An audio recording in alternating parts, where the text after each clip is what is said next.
Good evening sir. आवाज मेरी साफ गुड है आप इवनिंग लोगों सर। को? Good evening. जी सर, आवाज साफ है। हाँ जी।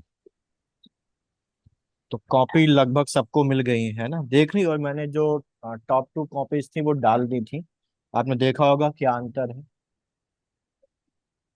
कुछ? जी सर। देखा उसमें क्या अलग है आपकी कॉपी में और उस कॉपी में, उन दोनों कॉपीज में? और टॉप टू कॉपीज में भी काफी ज्यादा गैप है मार्क्स का, आपने देखा होगा, है ना? ठीक है। तो उसको देखिएगा, सुधार करिएगा और अपने आप को बेहतर बस करिएगा। लेकिन 7 बजे हो जाए। देखिए, एक बात यहाँ पर ये है कि अगर अभी पहले टेस्ट में अच्छा परफॉर्म नहीं हुआ है तो इसका मतलब ये नहीं है कि आगे भी अच्छा परफॉर्म नहीं होगा, है ना? हम लोग तो अभी प्रैक्टिस मोड में है। ग्रेजुअली हम लोग प्रैक्टिस करते जाएंगे, सीखते जाएंगे, गलतियों को पकड़ते जाएंगे।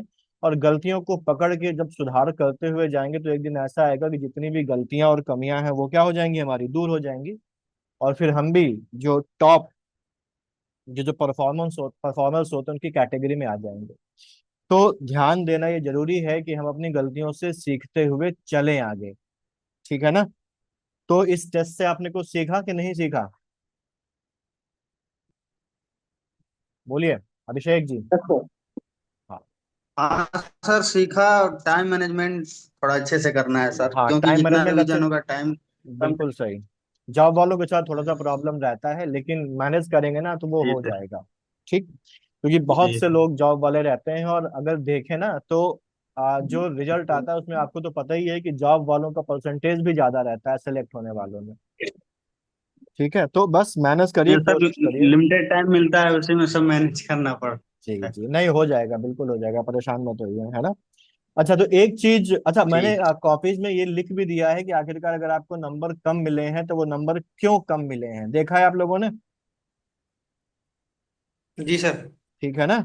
सभी कॉपीज ये में तो जी नहीं, सर। लेकिन मैक्सिमम कॉपीज में मैंने लिखा हुआ है कि अगर कहीं पर नंबर काटे गए हैं तो वो नंबर क्यों काटे गए हैं। तो ऑब्जेक्टिव यही है कि आप उन गलतियों को पहचानिए और एलिमिनेट कर दिए। सारा खेल इसी चीज का है, क्योंकि पढ़ेंगे तो सब लगभग एक जैसा, लेकिन उस लगभग एक जैसे में कितने लोग अपनी गलतियों को बार बार रिपीट करते रहेंगे और कितने लोग उन गलतियों को खत्म कर देंगे, यही डिसाइड करेगा कि फाइनल जो पीडीएफ आएगी ना रिजल्ट वाली, उसमें किसका रोल नंबर होगा और किसका नहीं होगा। ठीक। एक चीज जो सबकी कमजोर दिखी वो थी मुहावरे। ठीक। लगभग एक दो तीन लोगों को अगर छोड़ दें तो लगभग सभी का, और जो एक दो तीन लोग हैं भी उन्होंने कुछ मुहावरे तो अच्छे लिखे हैं, लेकिन बाकी मुहावरों में उन्होंने भी उतना अच्छा परफॉर्मेंस नहीं किया। तो हम लोग आज पहले मुहावरों को देख लेते हैं, क्योंकि इसको सुधारना जरूरी है। ठीक, तो बात करेंगे आज मुहावरों की। मुहावरों की एक क्लास आपकी हुई थी और आपने उसको देखा होगा। उसमें हम लोगों ने कुछ बेसिक बातें मुहावरों के संदर्भ में समझी थी। ठीक। कि मुहावरों के लिए जो एक्सपेक्टेशन होता है एग्जामिनर का वो क्या होता है, आपको किन बातों को ध्यान में रखना चाहिए मुहावरों का वाक्य प्रयोग करते समय। ठीक।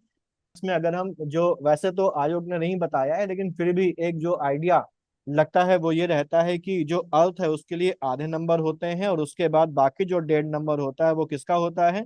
वो वाक्य प्रयोग का होता है मुहावरे में। यानी कि वाक्य प्रयोग का जो वेटेज है वो वेटेज कंपेरेटिवली ज्यादा होता है, 3 गुना जो है वो आपका वेटेज यहाँ पर वाक्य प्रयोग का है। ठीक है।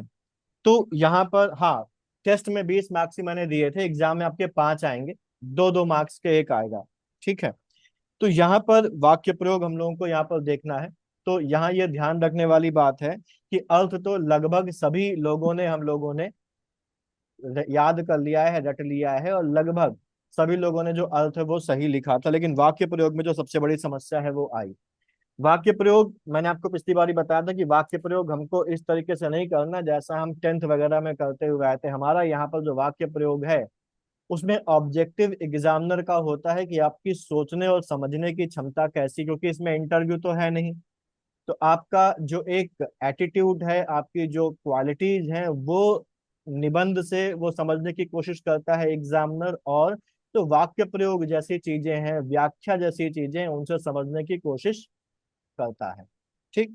तो यहाँ पर वाक्य प्रयोग हमको इसी तरीके से करना है कि उस वाक्य में हमारा जो वो मुहावरा है उस मुहावरे का सार्थक प्रयोग हो।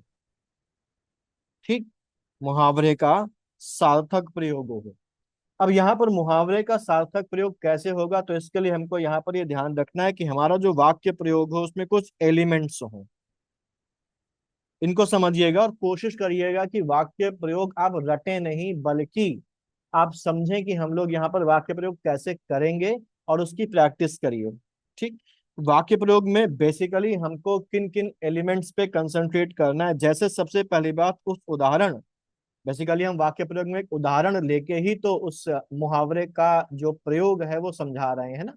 तो सबसे पहले वाक्य प्रयोग में हमारे पास होता है संदर्भ। एक संदर्भ हम लोग लेते हैं, एक कंटेक्स्ट हम लोग लेते हैं और उस कंटेक्स्ट के आसपास उस मुहावरे को समझाने की कोशिश करते हैं। ठीक। संदर्भ यानी कि हम एक उदाहरण लेते हैं, उसका हम लोग क्या करेंगे, विश्लेषण करेंगे। विश्लेषण करने के बाद हम क्या करेंगे, मुहावरे का प्रयोग करेंगे। संदर्भ हमारा यानी कि जो उदाहरण है वो एक घटना हो सकती है, कोई और चीज हो सकती है। फिर ये जो विश्लेषण वाला पार्ट है, बेसिकली ये वो पार्ट होता है जो इसको कनेक्ट करता है किसके साथ, मुहावरे के साथ, और मुहावरे के अर्थ को स्पष्ट करता है। तो हमको विश्लेषण जो है वो जरूर यहाँ पर देना है किसी भी उदाहरण या संदर्भ को लेकर जब हम वाक्य का प्रयोग, सॉरी, मुहावरे का प्रयोग किसी वाक्य में करेंगे। तो ऐसे नहीं कि एक लाइन में हमने लिख दिया कि हमने एक एग्जांपल लिया कि ऑनलाइन गेमिंग और सट्टेबाजी में उस व्यक्ति ने अपनी सारी संपत्ति घटा जो है वो गंवा दी, इस तरीके से वो अकल के पीछे लठ लिए घूम रहा था। ये बचकाना सा हमारा एक वाक्य प्रयोग है। यहाँ पर अगर इस तरीके का वाक्य प्रयोग करेंगे तो आपको एक या मैक्सिमम 1.5 नंबर के आसपास मिलेगा, पूरे मार्क्स आपको नहीं मिलेंगे। तो हम लोग यहाँ पर कुछ उदाहरण लेते हैं, कुछ मुहावरे लेते हैं और उनका वाक्य प्रयोग इस इन एलिमेंट्स के आधार पर करने की कोशिश करते हैं। तो समझिएगा इसको, ये जो पूरी चीज है ये समझने की चीज है, प्रैक्टिस की चीज है। जितना आप समझेंगे, जितना आप प्रैक्टिस करेंगे, उतना ही बेहतर आप इस सेगमेंट में होते जाएंगे, क्योंकि यहाँ पर एक एक नंबर की कंपटीशन है और एक एक नंबर से सिलेक्शन और जो रैंकिंग है ना वो आगे पीछे होती है। इतनी बात समझ में आई आपको कि हम क्या करने जा रहे हैं। जी सर। ठीक। एक उदाहरण था, एक मुहावरा था, हम लोग शीट के हिसाब से चलेंगे, लेकिन एक मुहावरा जो हम लोगों ने टेस्ट में लिया था उसको हम लोग समझ लेते हैं। एक मुहावरा था, अकल के पीछे लठ लिए फिरना।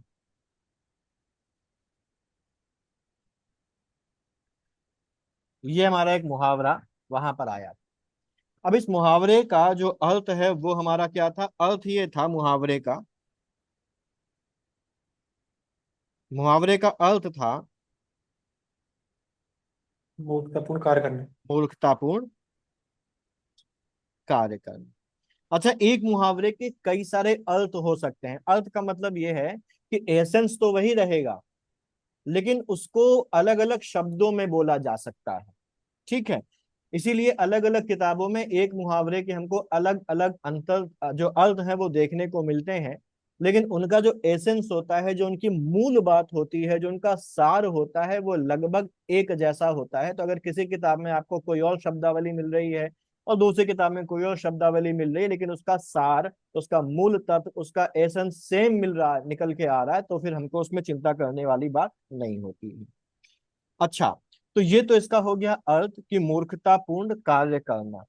अब मतलब अगर इसका समझें तो मूर्खतापूर्ण काम का मतलब क्या होता है, मूर्खतापूर्ण काम करने का मतलब ये होता है कि जो व्यक्ति है वो अपनी बुद्धि का बिल्कुल भी इस्तेमाल नहीं कर रहा है। यहाँ तक कि अगर कोई व्यक्ति उसको समझा रहा है कि ये काम की ना करो, ये काम सही नहीं है, उसके बावजूद भी वो उस काम को करने से पीछे नहीं हटता है। वो एक रश्मि रति है ना, रामधारी सिंह दिनकर की, उसमें उन्होंने एक लिखा है कि जब काल मनुष्य पर छाता है पहले विवेक मर जाता है। तो कुछ वैसी ही बात है कि इंसान जो है वो समझाने पर भी नहीं समझ रहा है, और जब इस तरीके से वो काम करता है तो हम ये कहते हैं कि वो व्यक्ति क्या कर रहा है, वो अपनी अक्ल के पीछे लठ लिए फिर रहा है, जानबूझकर मूर्खतापूर्ण कार्य करने में वो लगा हुआ, जिसका खामियाजा उसको उठाना पड़ेगा। ठीक, प्लीज इसमें स्क्रीन में मत लिखें। ठीक। तो अब इसका अगर हम उदाहरण का इसका वाक्य प्रयोग करें तो मैं कोशिश करूंगा कि हर मुहावरे का आपको कम से कम 2 वाक्य प्रयोग बताता चलूं, जिससे कि आप समझ सके कि हम कैसे करेंगे। तो अगर हम इसका वाक्य प्रयोग करें तो वाक्य प्रयोग इसका हम यहाँ पर कर रहे हैं कि आप किसी का नाम लिख भी सकते हैं या नहीं भी लिख सकते हैं। तो हम लोग यहाँ पर जैसे हमने अभी ऑनलाइन गेमिंग वाला एग्जांपल लिया था, तो उसको कि सबने, एक व्यक्ति है उसको सब समझा रहे हैं कि ऑनलाइन गेमिंग और जो सट्टेबाजी है ये एक अच्छा काम नहीं है, इसमें नुकसान ही होता है, मेहनत की कमाई होती है वो व्यर्थ चली जाती है। बार बार समझाने के बावजूद भी वह व्यक्ति नहीं मानता है और अंततोगत्वा क्या होता है, वो उस सट्टेबाजी में, उस ऑनलाइन गेमिंग में अपनी संपत्ति को गवा बैठता है। और इसका खामियाजा ना केवल उसको बल्कि उसके परिवार को भी झेलना पड़ता है। तो यहाँ पर ये बोला जा सकता है कि बार बार समझाने के बावजूद वह व्यक्ति इस काम से बाज नहीं आया, तो ये कहा जा सकता है कि वो अक्ल के पीछे लठ लेकर चल रहा था। अब इसको लिखेंगे कैसे कि सबने उसे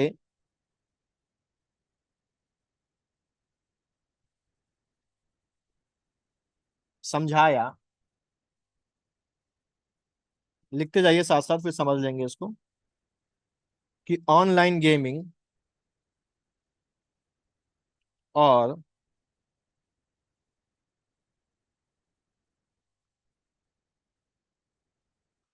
सट्टेबाजी में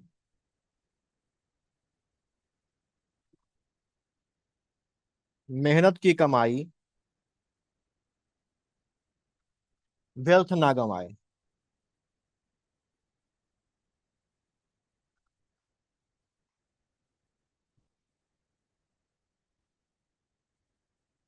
परिवार और मित्र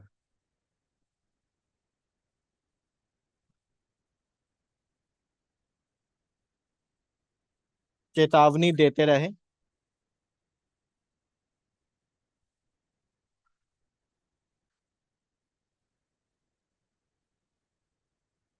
किंतु उसने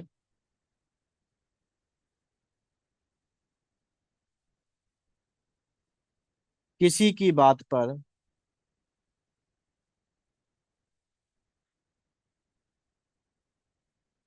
ध्यान नहीं दिया।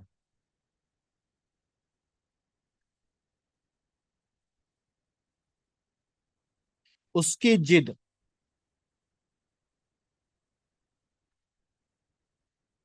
इतनी प्रबल है कि मानो उसने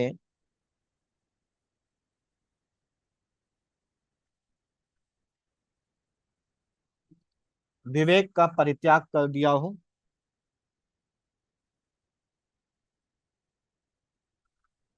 और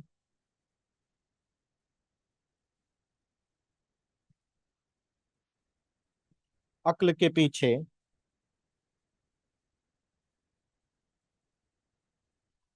लठ लेकर चल पड़ा हो।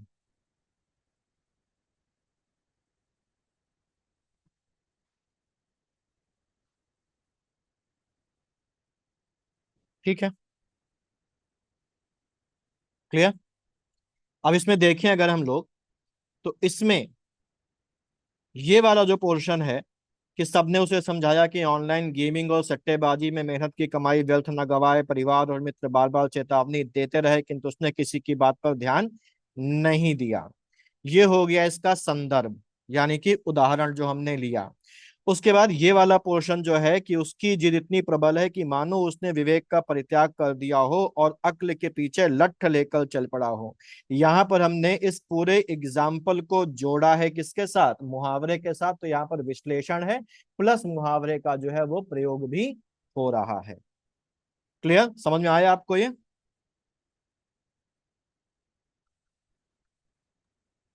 जी सर। यस ठीक है, सर। ठीक है, कोई डाउट?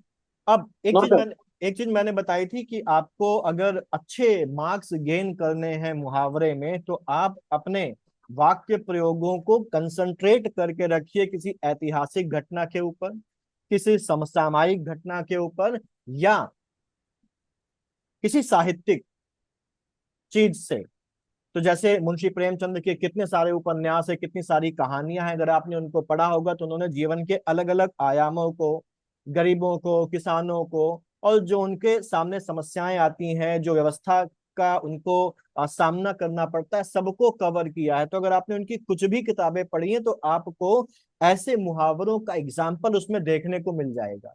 तो कोशिश करिए कि इस तरीके की चीजें आप यहाँ पर लेके आए। जैसे यहाँ पर हम इसमें एक एग्जाम्पल इतिहास से भी वाक्य प्रयोग का कर सकते हैं। जैसे अगर हम इसका एक दूसरा वाक्य प्रयोग करें, हटा दो इसको।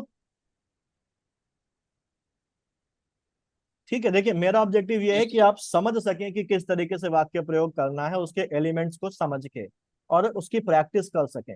ठीक, प्रैक्टिस सर करंट अफेयर भी यूज कर सकते हैं। बिल्कुल करंट अफेयर भी यूज कर सकते हैं। हम लोग अभी किसी एग्जाम, किसी वाक्य में उसका इस्तेमाल करके देखेंगे अभी।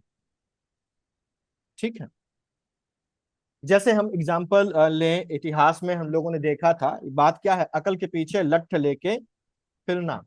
तो हमारे इतिहास में बहुत सारे राजा, महाराजा, सुल्तान, बादशाह ऐसे हुए हैं जिन्होंने ऐसी काम किए हैं। बहुत बड़ा नहीं हो गया, इतना ही करना है, इससे छोटा करेंगे तो वो क्लियर नहीं हो पाएगा। जरूरी नहीं कि आप एक लाइन या दो लाइन में ही लिखें। ठीक, जनरली हमारे पास एग्जाम में जो मुहावरे हमको लिखने होते हैं, एक पेज में जनरली हमको 2 से 2.5 मुहावरे होते हैं। पर्याप्त समय होता है, पर्याप्त स्पेस होता है। तो इसको इस तरीके से करिए, शॉर्टकट में जाने की, छोटा लिखने की जरूरत नहीं है। अरुण जी, समझ में आई बात? जी सर।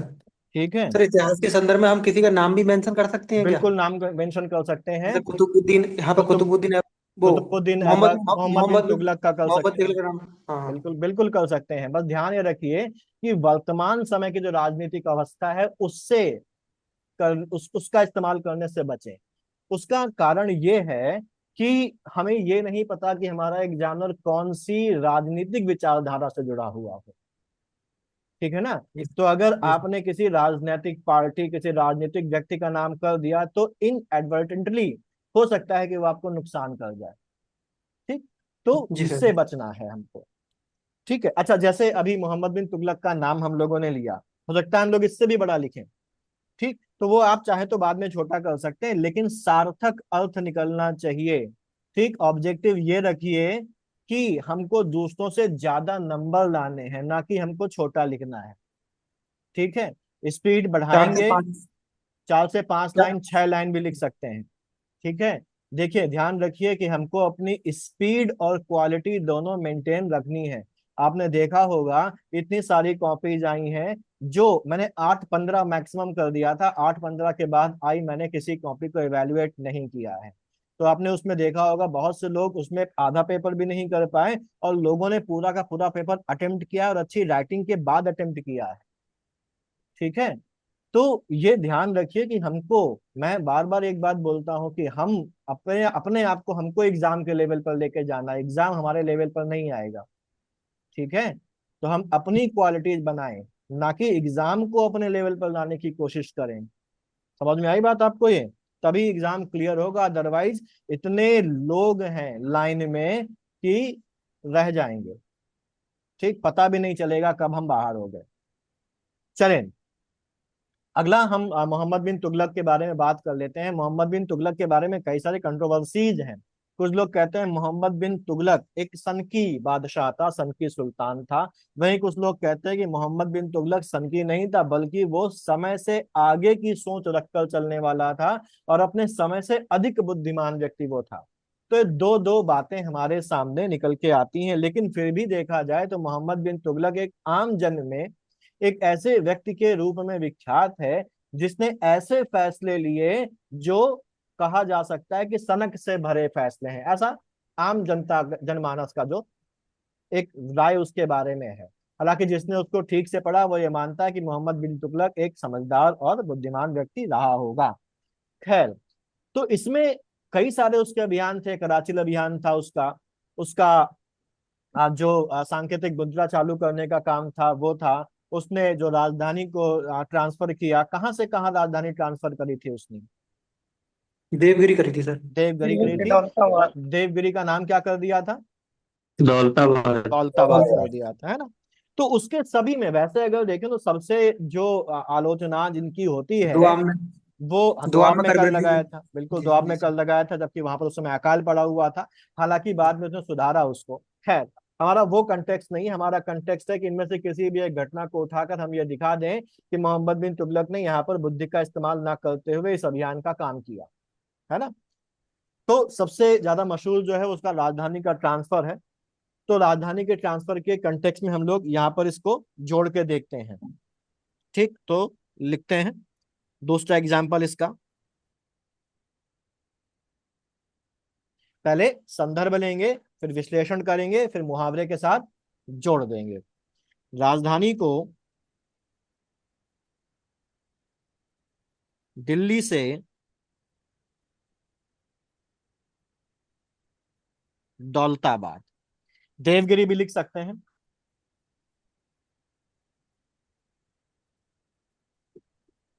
स्थानांतरित करने, और उसको भी ले लेते हैं सांकेतिक मुद्रा वाला। सांकेतिक मुद्रा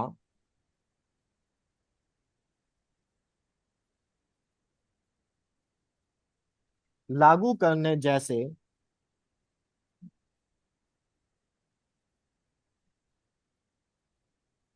मोहम्मद बिन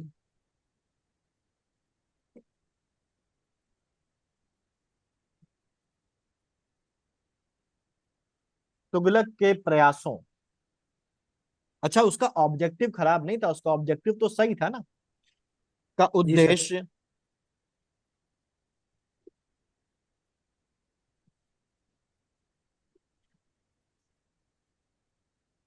प्रजा के कल्याण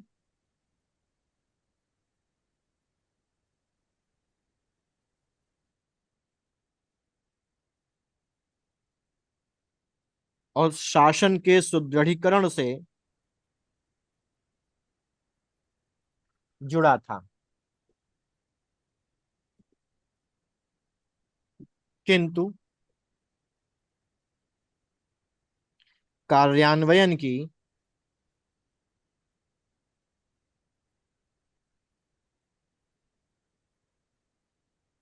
अव्यावहारिकता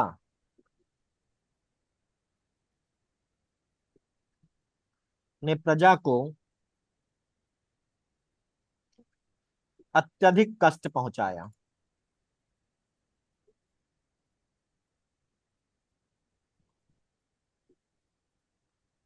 अत्यधिक की वर्तनी ठीक लिखी है मैंने। सही है। Yes sir. हाँ, परिणाम स्वरूप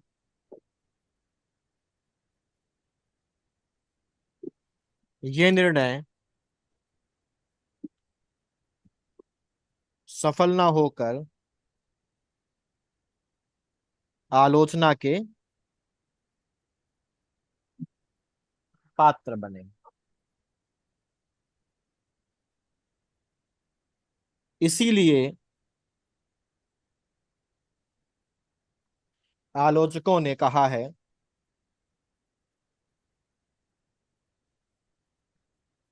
कि सुल्तान मानो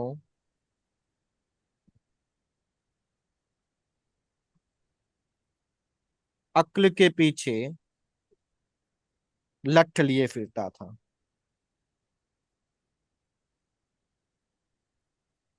ठीक है, एक दो लाइन आप कम कर सकते हैं अपने हिसाब से। जब भी मुहावरे का प्रयोग करें तो मुहावरे को इसके अंदर कर दें, इन्वर्टेड कॉमा के अंदर, और अंडरलाइन कर दें। ठीक, ऊपर वाले में भी कर दें, जिससे कि उसको समझ में आ जाए कि कहां पर है एग्जामिनर को। क्लियर है? लिंक हो रहा है अच्छी तरीके से मुहावरा एग्जाम्पल के साथ? हो रहा है कि नहीं हो रहा है? Yes sir. ठीक है, तो हमको 3 सेगमेंट में वाक्य प्रयोग करना है, आपको समझ में आ रहा है। पहले हम संदर्भ देंगे उसका, फिर उसको हम लोग उसका विश्लेषण और वाक्य प्रयोग डाल देंगे। अब ये 4 लाइन में भी हो सकता है, 5 लाइन में भी हो सकता है, कोई उसमें इशू नहीं है, आपके पास पर्याप्त समय एग्जाम में रहता है। ठीक, इसमें किसी को समस्या कोई? चलिए अगला हम लोग लेते हैं, शीट का है, अपना सा मुंह लेकर रह जाना।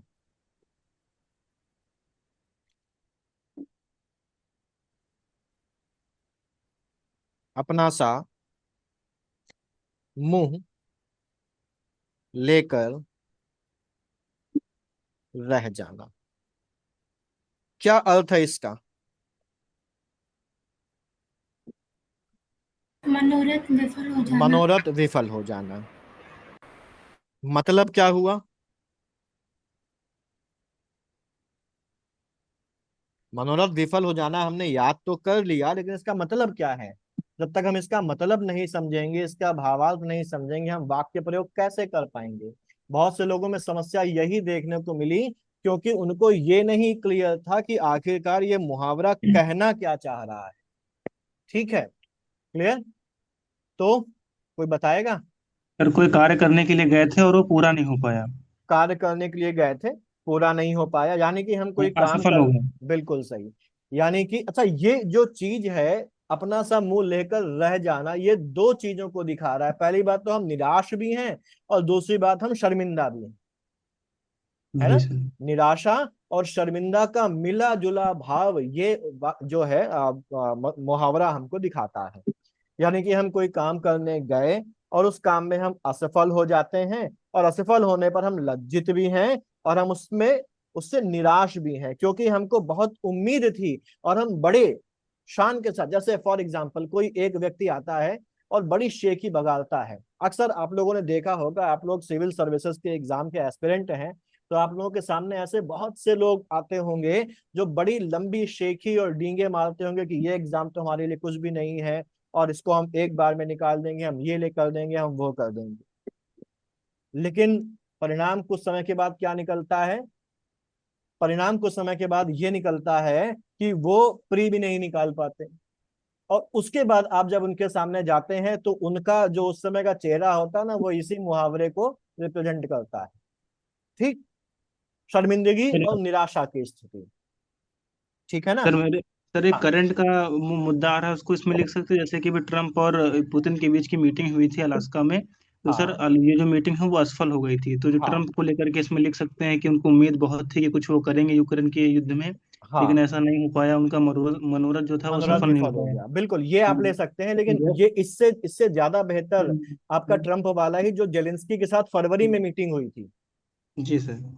उसमें जेलेंस्की की जो हालत थी वो यहाँ पर बिल्कुल सही फिट बैठेगी, है जी ना? सर। क्योंकि जी जेलेंस्की उस उम्मीद में गए थे कि ये अमेरिका तो हमारा सहायक है, और अमेरिका का जो राष्ट्रपति होगा ट्रम्प, वो हमारी सहायता करेगा, और अमेरिका और रशिया के बीच में तो लंबे समय से जो है वो अदावत चली आ रही, तो वो तो हमारा सपोर्ट ही करेगा। लेकिन ट्रम्प ने क्या किया? ट्रम्प ने उल्टा किया। और आप लोगों ने देखा होगा, यूट्यूब में क्लिप्स पड़ी है कि किस बुरी तरीके से जेलेंस्की की बेइज्जती करी जेडी वेंस ने, एज वेल एज ट्रम्प ने।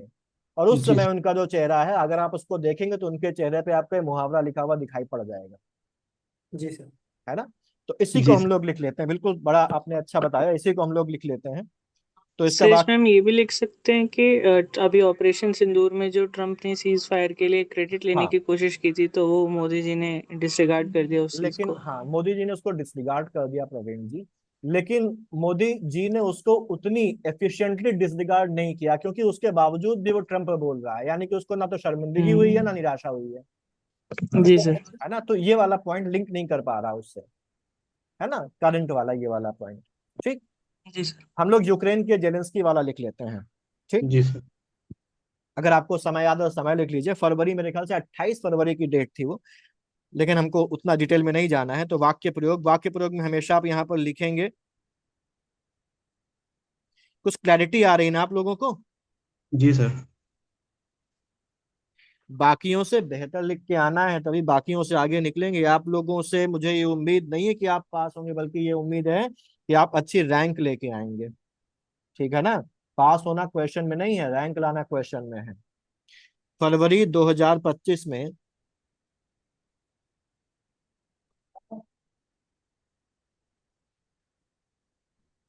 यूक्रेन के राष्ट्रपति जेलेंस्की गहरी आशा, बड़ी आशा कर लें, बड़ी आशा के साथ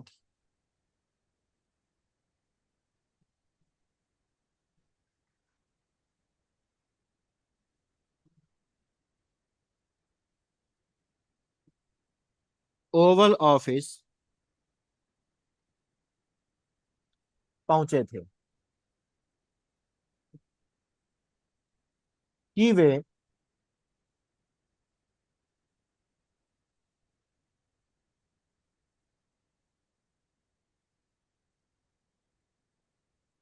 अमेरिकी राष्ट्रपति को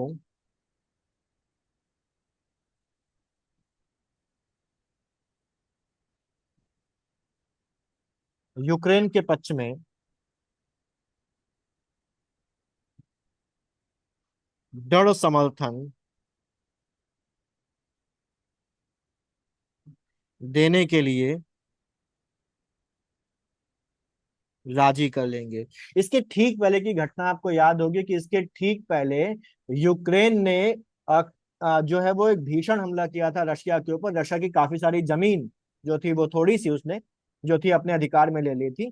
तो यहाँ पर जो मेन झगड़ा शुरू हुआ था वो इसीलिए शुरू हुआ था कि उसने ट्रंप ने इनका समर्थन देने के बजाय ये कह दिया कि जितनी जमीन आपने कब्जा है वापस कर दो रशिया को, है ना। ठीक, देने के लिए राजी कर लेंगे, यहां तक कोई डाउट तो नहीं? No sir. ठीक है।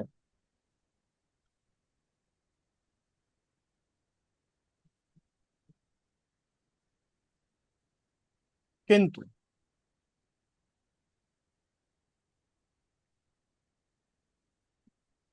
जब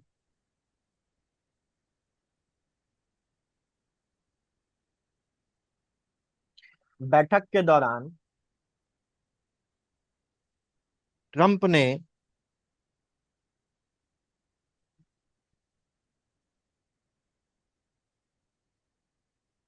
समर्थन देने के बजाय उल्टे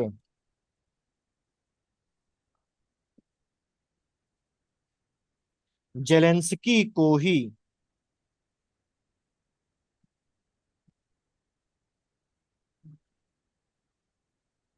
रूसी कब्जे की भूमि छोड़ देने की सलाह दी, छोड़ देने की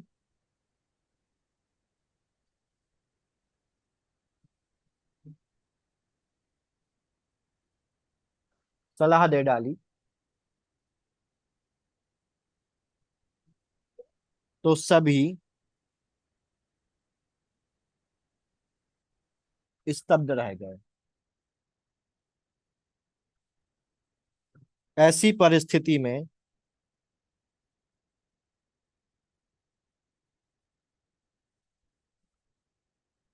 जेलेंस्की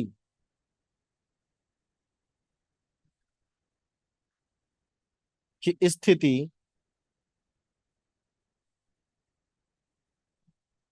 अपना सा मुंह लेकर रह जाने जैसी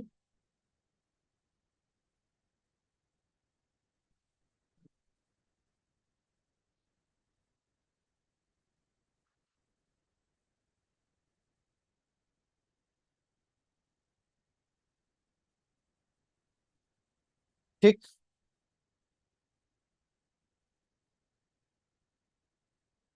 क्लियर?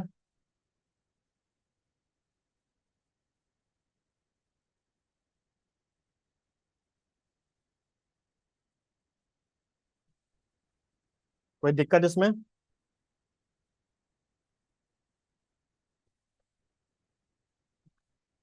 No sir. समझ में अच्छी तरीके से आ रहा है ना? जी सर। हाँ। सर ऐसा सर हम लास्ट में ऐसा भी कह सकते थे कि जेलेंस्की हम्म, हाँ। ऐसी परिस्थिति में जेलेंस्की हम बिना समझौते के वापस लौट आए और वो अपना सा मुंह लेकर वापस लौटे या इस तरह से कुछ। हाँ बिल्कुल, हमको वाक्य का प्रयोग करना है, कहने का तरीका कुछ भी हो सकता है। ठीक है, हम्म, हम इसको ऐसे ही कर सकते हैं, यहाँ पर इतना लंबा ना करें, यहाँ पर कर दे कि जेलेंस्की को ही रूसी कब्जे की भूमि छोड़ देने की सलाह दे डाली तो जेलेंस्की की स्थिति अपना सा मुंह लेकर रह जाने जैसी हो गई। ठीक है, क्लियर? तो वैसे भी कह सकते हैं, कई सारे तरीकों से कहा जा सकता है इस बात को। ठीक, चलें आगे, इसका एक और करके देखते हैं, ऐतिहासिक परिप्रेक्ष्य में देख लेते हैं।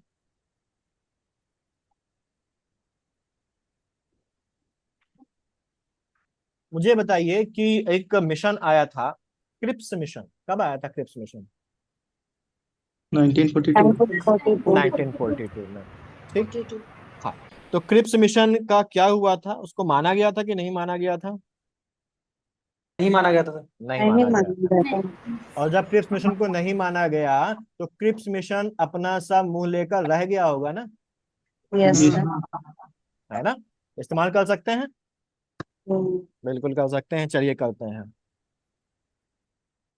सर, बोलिए।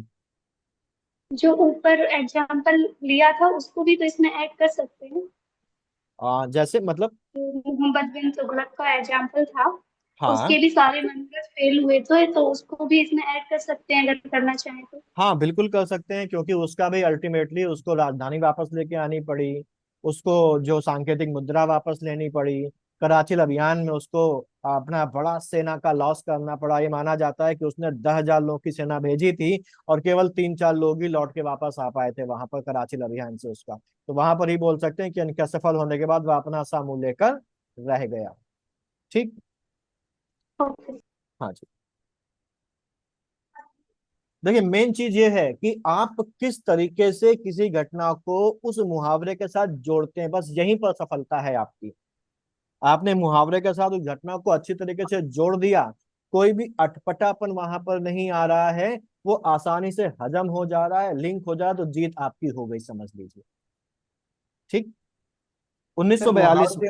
बोलिए। मुहावरे तो फिट बैठ जाते हैं, लोकोक्ति में थोड़ी परेशानी होती है कभी कभी। हाँ, लोकोक्ति भी हम लोग देखेंगे। जी सर। ठीक है, सब कुछ देखेंगे, बिल्कुल चिंता मत करिए। 1942 में द्वितीय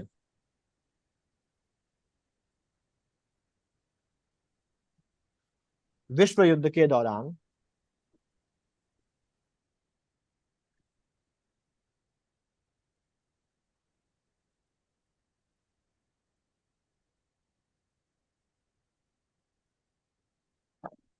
ब्रिटिश सरकार ने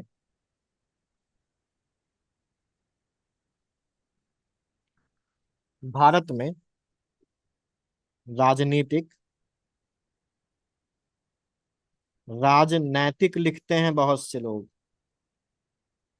तो राजनैतिक गलत है, राजनीतिक सही वर्तनी है। ठीक है, राजनीतिक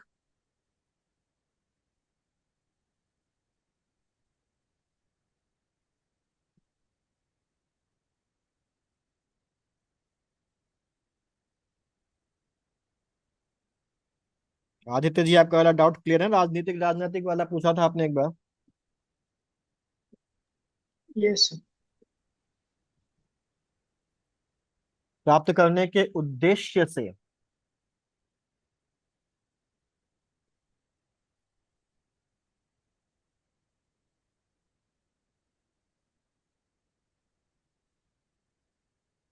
क्रिप्स मिशन भेजा था।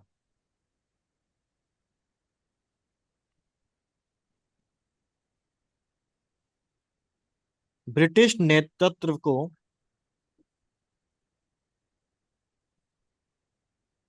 यह आशा थी कि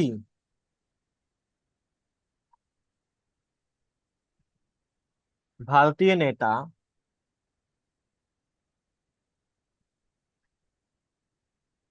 उनके प्रस्तावों को मानकर सहयोग प्रदान करेंगे, ये उनका मनोरथ था। ठीक है, लेकिन हुआ क्या? किंतु कांग्रेस व मुस्लिम लीग दोनों ने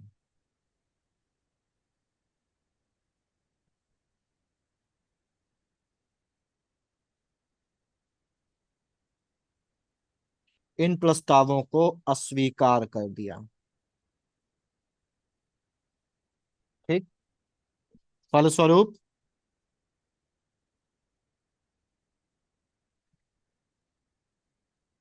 क्रिस्प मिशन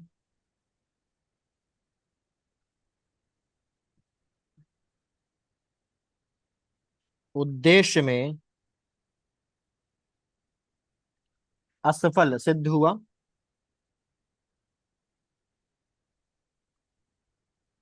और ब्रिटिश सरकार को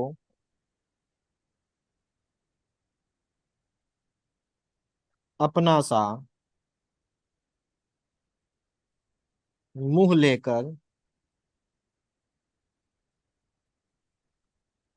रह जाना पड़ा। ठीक।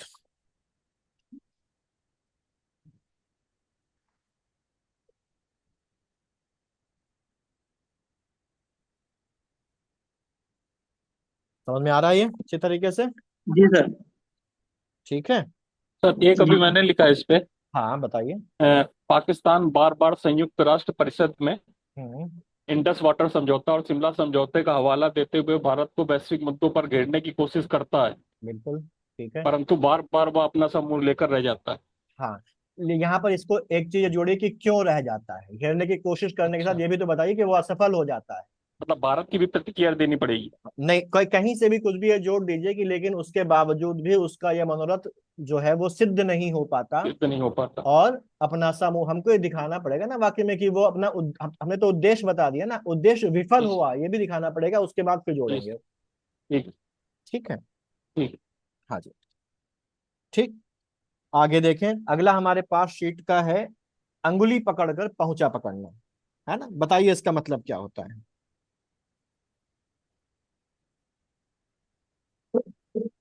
दुआ का सहारा पाकर विशेष प्राप्ति की उम्मीद थोड़ा रखना। सा सहारा पकड़ अधिक की कोशिश करना। हाँ, जैसे अंग्रेजों ने की थी, है ना। जी सर। अंग्रेजों ने यही तो किया था। जी सर। क्या करने आए थे? व्यापार करने आए व्यापार। थे। और व्यापार की छूट दी गई तो सेनाएं बना ली, किराए पर देने लगे, उसके बाद खुद ही हराने लगे और अंत में क्यापन बन गए? राजा। राजा बन राजा। गए, राज करने लगे, है ना। अर्थ इसका शीट में जो है वो लिखा है शायद कि थोड़ा सा सहारा पाकर विशेष प्राप्ति के लिए उत्साहित होना। इसको हम जी। ऐसे ही बोल सकते हैं कि पकड़ाई थी उंगली और पकड़ ली क्या? कलाई। पहुंचा। है ना। कलाई। जी। उंगली पकड़कर कलाई पकड़ ली, तो थोड़ा सा सहारा पाकर विशेष प्राप्ति के लिए उत्साहित होना। मतलब कि हमने थोड़ा सा सहारा दिया, थोड़ा सा मौका दिया, थोड़ी सी रियायत कर दी, और सामने वाले ने क्या किया? सामने वाले ने इसका फायदा उठाकर ज्यादा पाने का प्रयास करना शुरू कर दिया और पूरी तरीके से अधिकार जमाने की कोशिश कर ली। ठीक। जैसे किसी जरूरतमंद को हमने अपने घर का एक कमरा किराए पर रहने के लिए दे दिया और कुछ दिनों के बाद वो दादागिरी दिखाने लगा और ना तो किराया देता है और अब पूरे मकान पर कब्जा करने की कोशिश करके बैठा हुआ है। ये भी इसका एग्जाम्पल हो सकता है। यानी कि ये जो मुहावरा है ये बताता है कि व्यक्ति जो है वो कैसा है?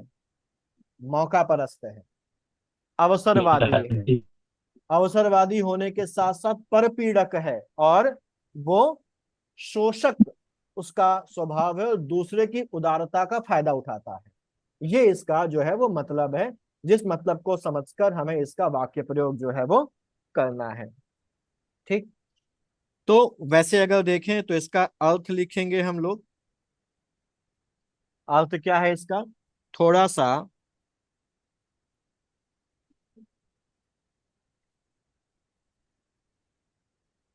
सहारा पाकर विशेष प्राप्ति के लिए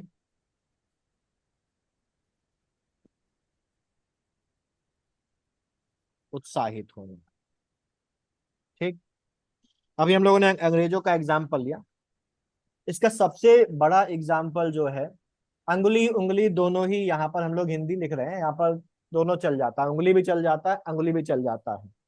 ठीक, लेकिन जब हम वर्तनी शुद्धि या तत्सम तद्भव में देखेंगे तो हमको देखना होगा, यहाँ पर हम कुछ भी लिख सकते हैं, दोनों ही प्रचलित हैं, और यहाँ पर हम प्रचलित वाला लिख रहे हैं। ठीक, सर, बोलिए। जो फर्रुख सर ने जो फरमान जारी किया था कर मुक्त व्यापार करने के लिए, उसको हाँ, स्पेशली मेंशन करके लिख सकते हैं इसमें। उसको उसको मेंशन करके लिख सकते हैं, बिल्कुल लिख सकते हैं। ठीक, तो यहाँ पर हम जरा अंग्रेजों का एग्जाम्पल और ले लेते हैं। वाक्य प्रयोग, यहाँ पर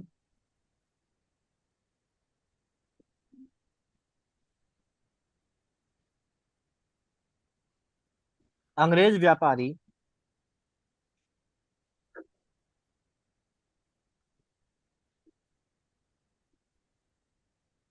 ईस्ट इंडिया कंपनी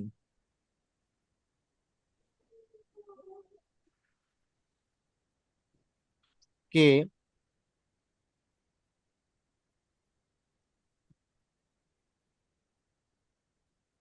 माध्यम से भारत आए और केवल व्यापार करने की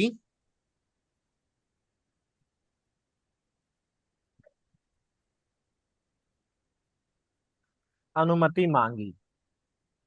ये क्या है?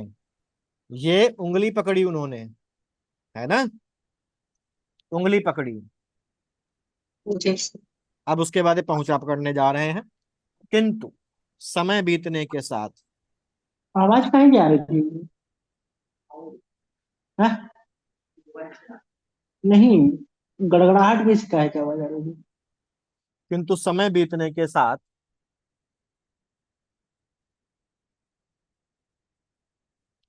उन्होंने यहाँ किलेबंदी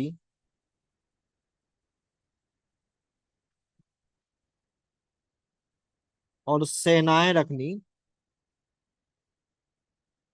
शुरू कर दी।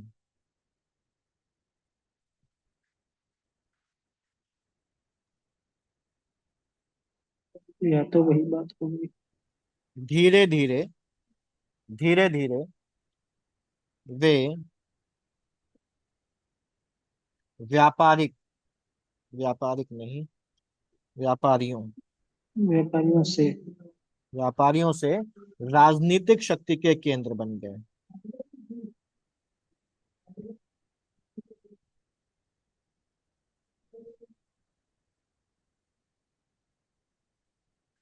राजनीतिक शक्ति के केंद्र बन गए और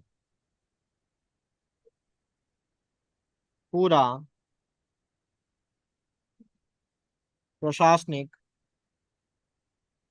नियंत्रण, ये हो गया पहुंचा पकड़ लिया, प्राप्त कर लिया। ठीक, पूरा प्रशासनिक नियंत्रण प्राप्त कर लिया। इस प्रकार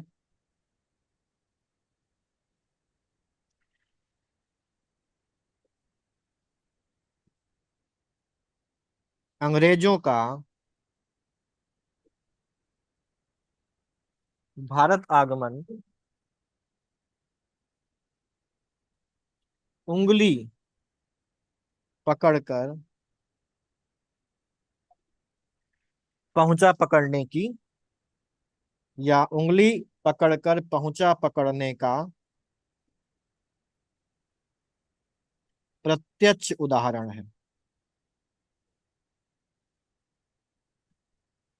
क्लियर? ठीक है, इसका एक और एक बहुत अच्छा एग्जाम्पल हम लोग दे सकते हैं। अगर आपने वर्ल्ड हिस्ट्री पढ़ी होगी तो आपने देखा होगा, हिटलर के बारे में आपने जरूर पढ़ा होगा, है ना। तो जब पहला वर्ल्ड वॉर हो जाता है तो पहले वर्ल्ड वॉर के बाद जर्मनी के ऊपर बहुत सारे रेस्ट्रिक्शंस लगा दिए जाते हैं, बहुत सारे आ, उनके ऊपर बैन लगा दिए जाते हैं, और जो जर्मनी है वो जर्मनी बहुत ही विकट और खराब परिस्थिति में पहुंच जाता है। और ऐसे मौके पर उदय होता है किसका? हिटलर का उदय होता है, जो जर्मनी के लोगों के अंदर राष्ट्रवाद की भावना भरता है और कहता है कि ये सारी बेड़ियों को हम लोग तोड़ देंगे। ठीक। और शुरुआत करता है वो धीमे धीमे अपने साम्राज्य के विस्तार की। और वो ये कहता है कि ये जो जितनी जमीन आसपास की है, ये सारी जमीन किसकी है? हमारी है। और उस जमीन को वो नाम देता है सुडेटन लैंड। ठीक है, सुडेटन लैंड नाम देता है। जो बाकी दूसरे बड़े बड़े देश थे, जो मित्र राष्ट्र थे, वो शुरुआत में हिटलर का ये जो एक्सपेंशन था, इस एक्सपेंशन को नजरअंदाज करते थे। जब हिटलर ने ऑस्ट्रिया पर कब्जा कर लिया सबसे पहले, उसके बाद उसने सुडेटन लैंड पर दावा जो पेश किया कि पूरा इलाका हमारा है, पोलैंड वगैरह पर कब्जा करना उसने शुरू किया, तो जो अमेरिका के राष्ट्रपति लोग थे और जो शक्तिशाली राजा राष्ट्र थे वहां पर, उन्होंने कहा कि ये तो कोई बात नहीं, ले जाने दो, रियायत बरत दी, नजरअंदाज कर दिया उसको। लेकिन इससे हिटलर की हिम्मत बढ़ गई, और इसकी इस बढ़ी हुई हिम्मत का खामियाजा ये हुआ कि दुनिया को सेकेंड वर्ल्ड वॉर का सामना करना पड़ा। इसको हम लोग जोड़ सकते हैं कि ये जो महत्वाकांक्षा की, जो ऑस्ट्रिया पर उसने कब्जा किया, सुडेटन लैंड पर जो दावा किया, ये उसकी महत्वाकांक्षा की शुरुआती झलक थी और उसकी उंगली पकड़कर पहुंचा पकड़ने की नीति की शुरुआत थी। इस तरीके से लिख सकते हैं हम लोग। लिखेंगे क्या इसको आप?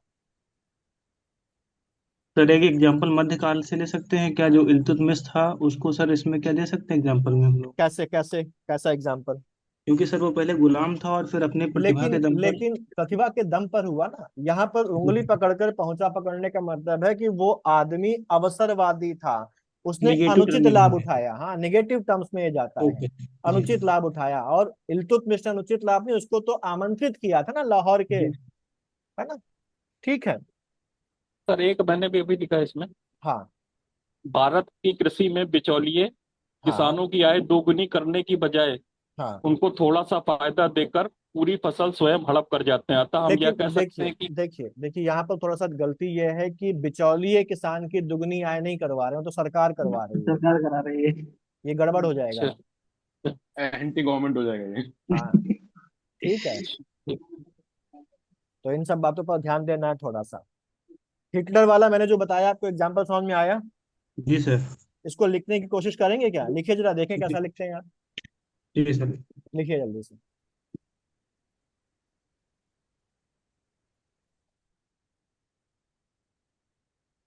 अंग्रेजों वाला बहुत सटीक है सर। हाँ, अंग्रेजों वाला सटीक है। मैं आपको एक और इसके बाद बताता हूँ एग्जाम्पल, साहित्य से सर रिलेटेड इसका। सर इसमें एक वो है अपना सा मुकर, जो पीछे एग्जाम्पल एक था। हाँ, क्या सर यहाँ पर गोलमेज सम्मेलन में द्वितीय वाला हम उदाहरण दे सकते हैं, गांधी जी वाला कुछ गांधी जी अपना सा वाला। मुकर लेकिन जी। वहां पर गांधी जी के वापस आने से उन पर कोई फर्क थोड़ी ना पड़ा था, उन्होंने अपना काम तो जारी ही रखा था। मैंने जारी रखा, लेकिन सर मिला नहीं उन्हें कुछ एक तरीके से हम यूज कर सकते हैं कि नहीं? थोड़ा सा आप उसको मोल्ड करके गांधी जी जी की जीत और उनकी हार को अगर दिखा सकें तो कर सकते हैं।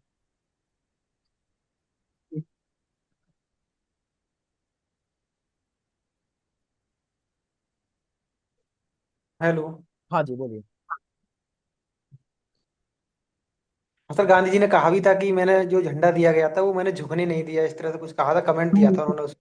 हाँ, कमेंट तो उन्होंने किया था।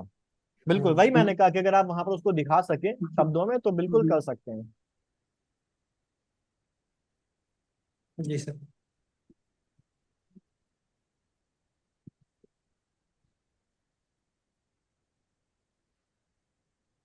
लिख लिया?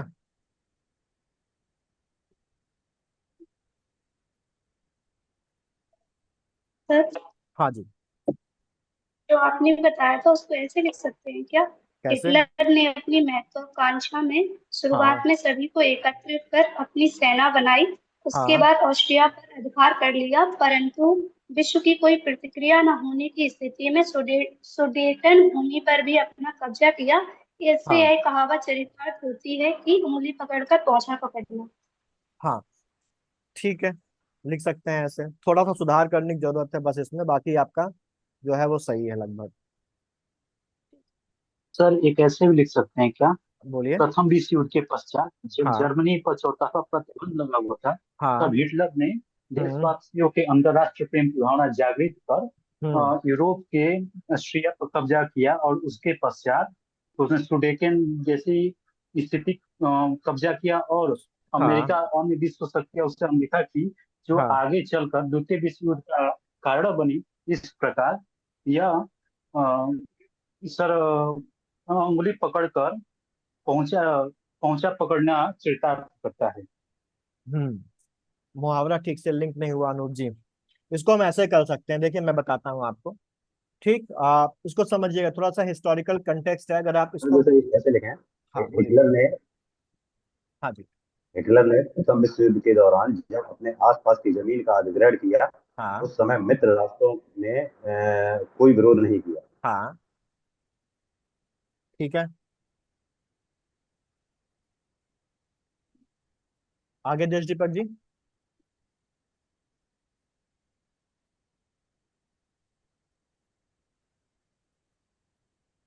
वकाल जी कुछ बताएंगे?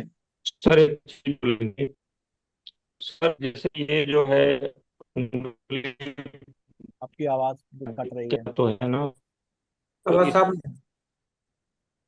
इसका मुझे पकड़ने का जो सेंस है सर, हाँ हमें जो जो पॉइंट बताया तो ये तो मान लीजिए कि प्रश्न में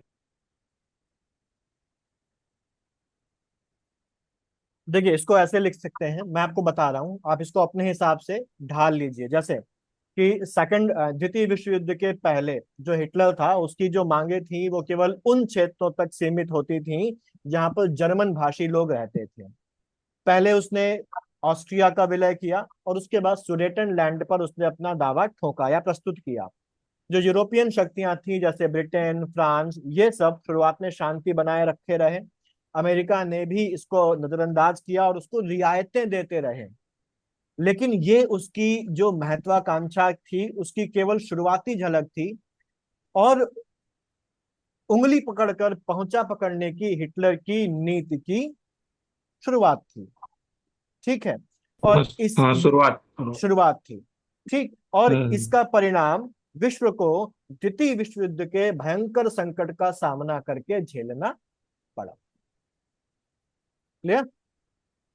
ठीक है, एक और मैं आपको एग्जांपल देता हूं, इसको समझिएगा फिर इसको अपने शब्दों में लिखिएगा।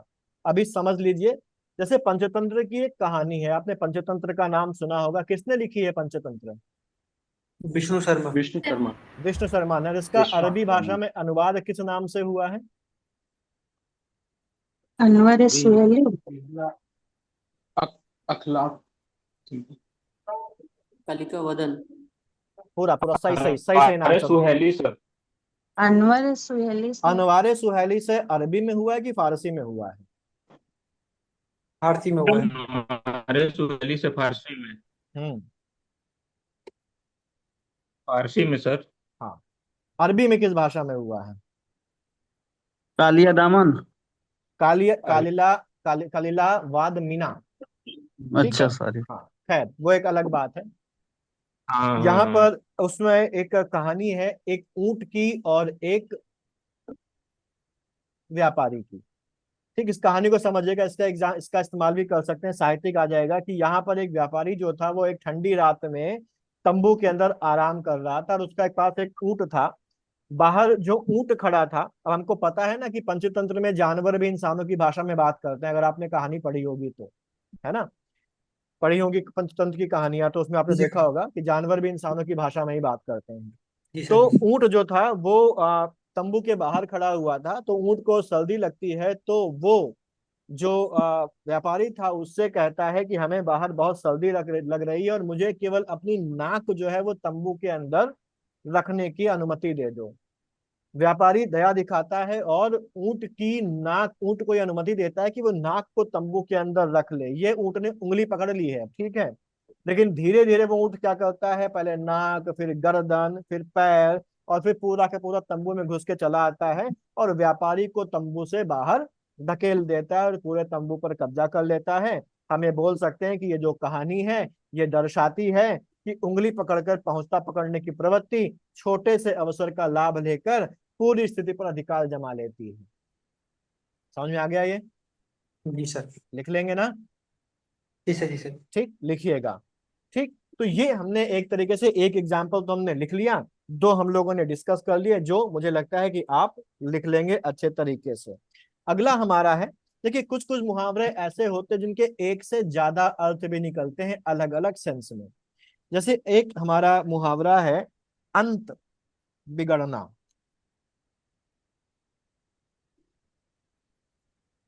है ना? अंत बिगड़ना का अर्थ बताइए।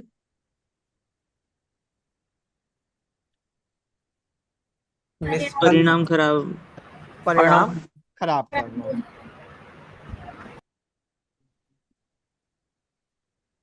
परिणाम खराब करना या परिणाम खराब होना।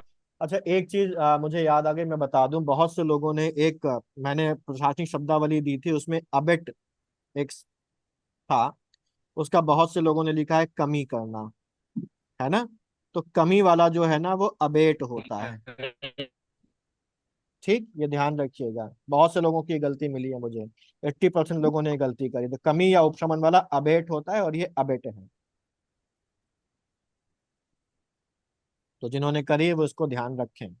परिणाम खराब करना या परिणाम खराब होना, अब इसका अर्थ बेसिकली क्या है, दो तरीके से हम इसको समझ सकते हैं और दो तरीके से हम इसका एग्जाम्पल जो है वो इस्तेमाल कर सकते हैं। जैसे एक तो है कि कोई काम है बड़ी अच्छी तरीके से चल रहा है, और अच्छे भले चल रहे काम को एक व्यक्ति ने कोई गलती कर दी या मूर्खता कर दी, और उस गलती या मूर्खता से वो काम जो हो गया वो क्या हो गया, खराब हो गया।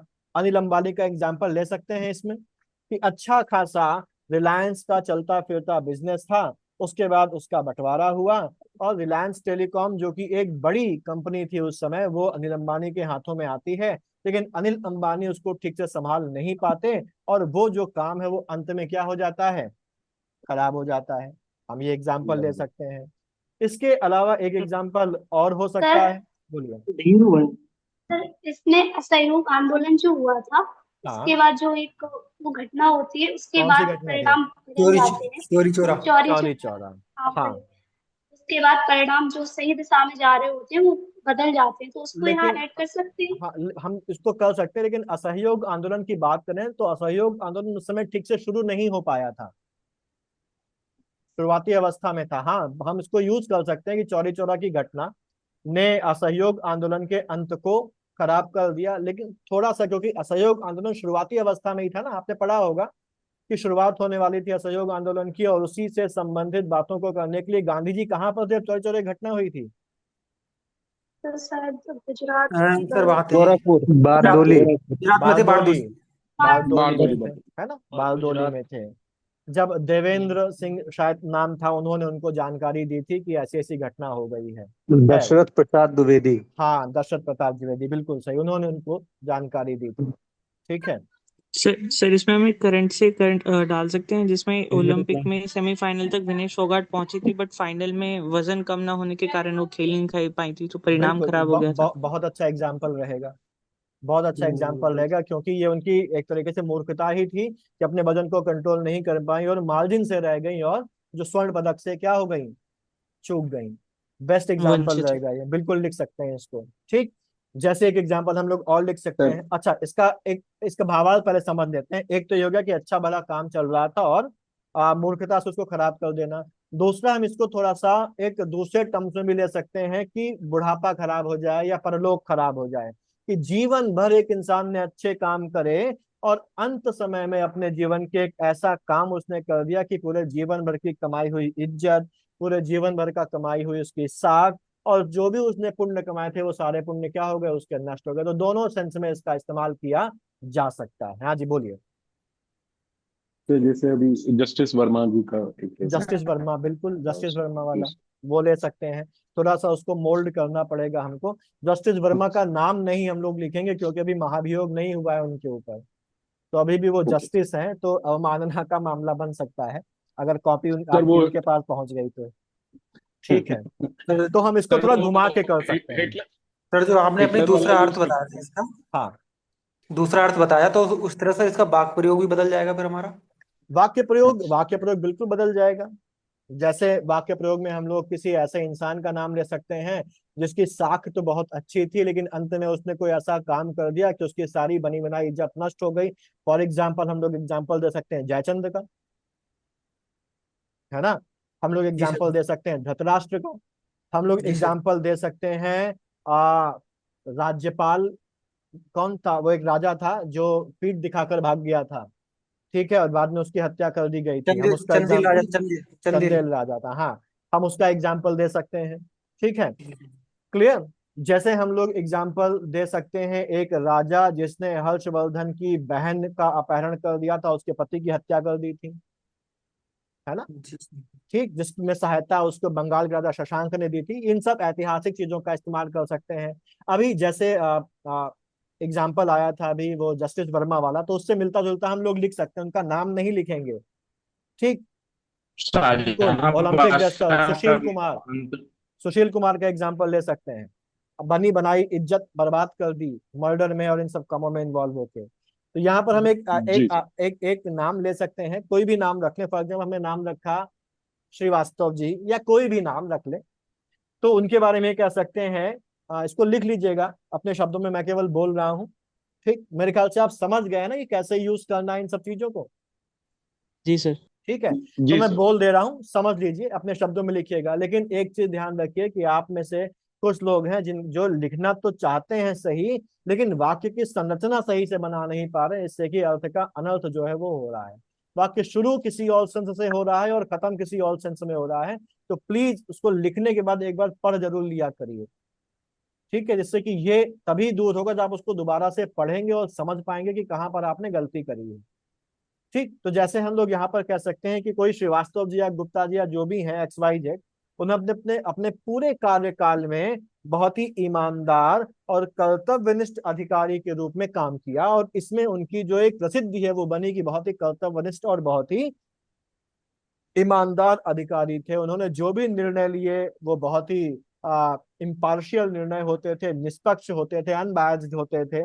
बेदाग छवि उनकी पूरी समय रही, और इस वजह से जो उनके कलीग्स थे, जो सहकर्मी थे, जो जनता थी, दोनों का ही उनके ऊपर भरोसा बना था।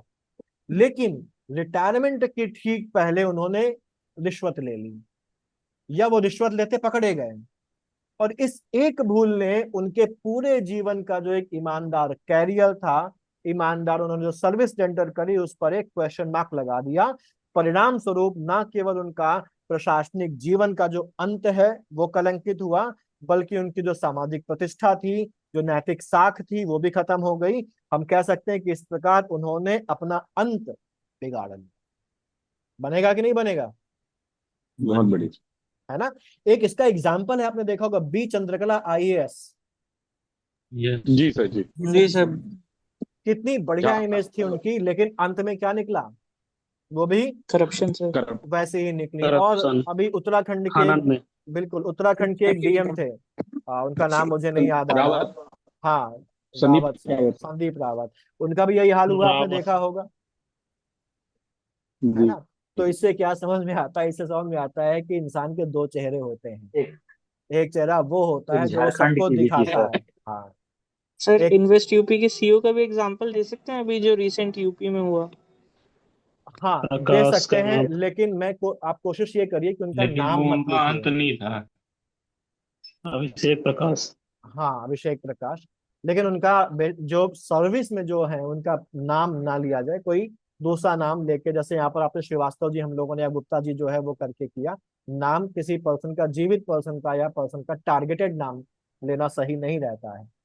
हाँ, कोई महापुरुष है उसका नाम अच्छे कामों में लिया जा सकता है, ऐतिहासिक घटनाओं में लिया जा सकता है, लेकिन वर्तमान में लोगों का नाम आप उसमें ना ले, कोई काल्पनिक नाम दे ले तो वो चल जाएगा। ठीक है, ऐसे ही जयचंद का हम लोग ले सकते हैं, धृतराष्ट्र का ले सकते हैं कि उनको पता था कि दुर्योधन जो है वो पूर्ण अन्याय और अधर्म के मार्ग पर चल रहा था।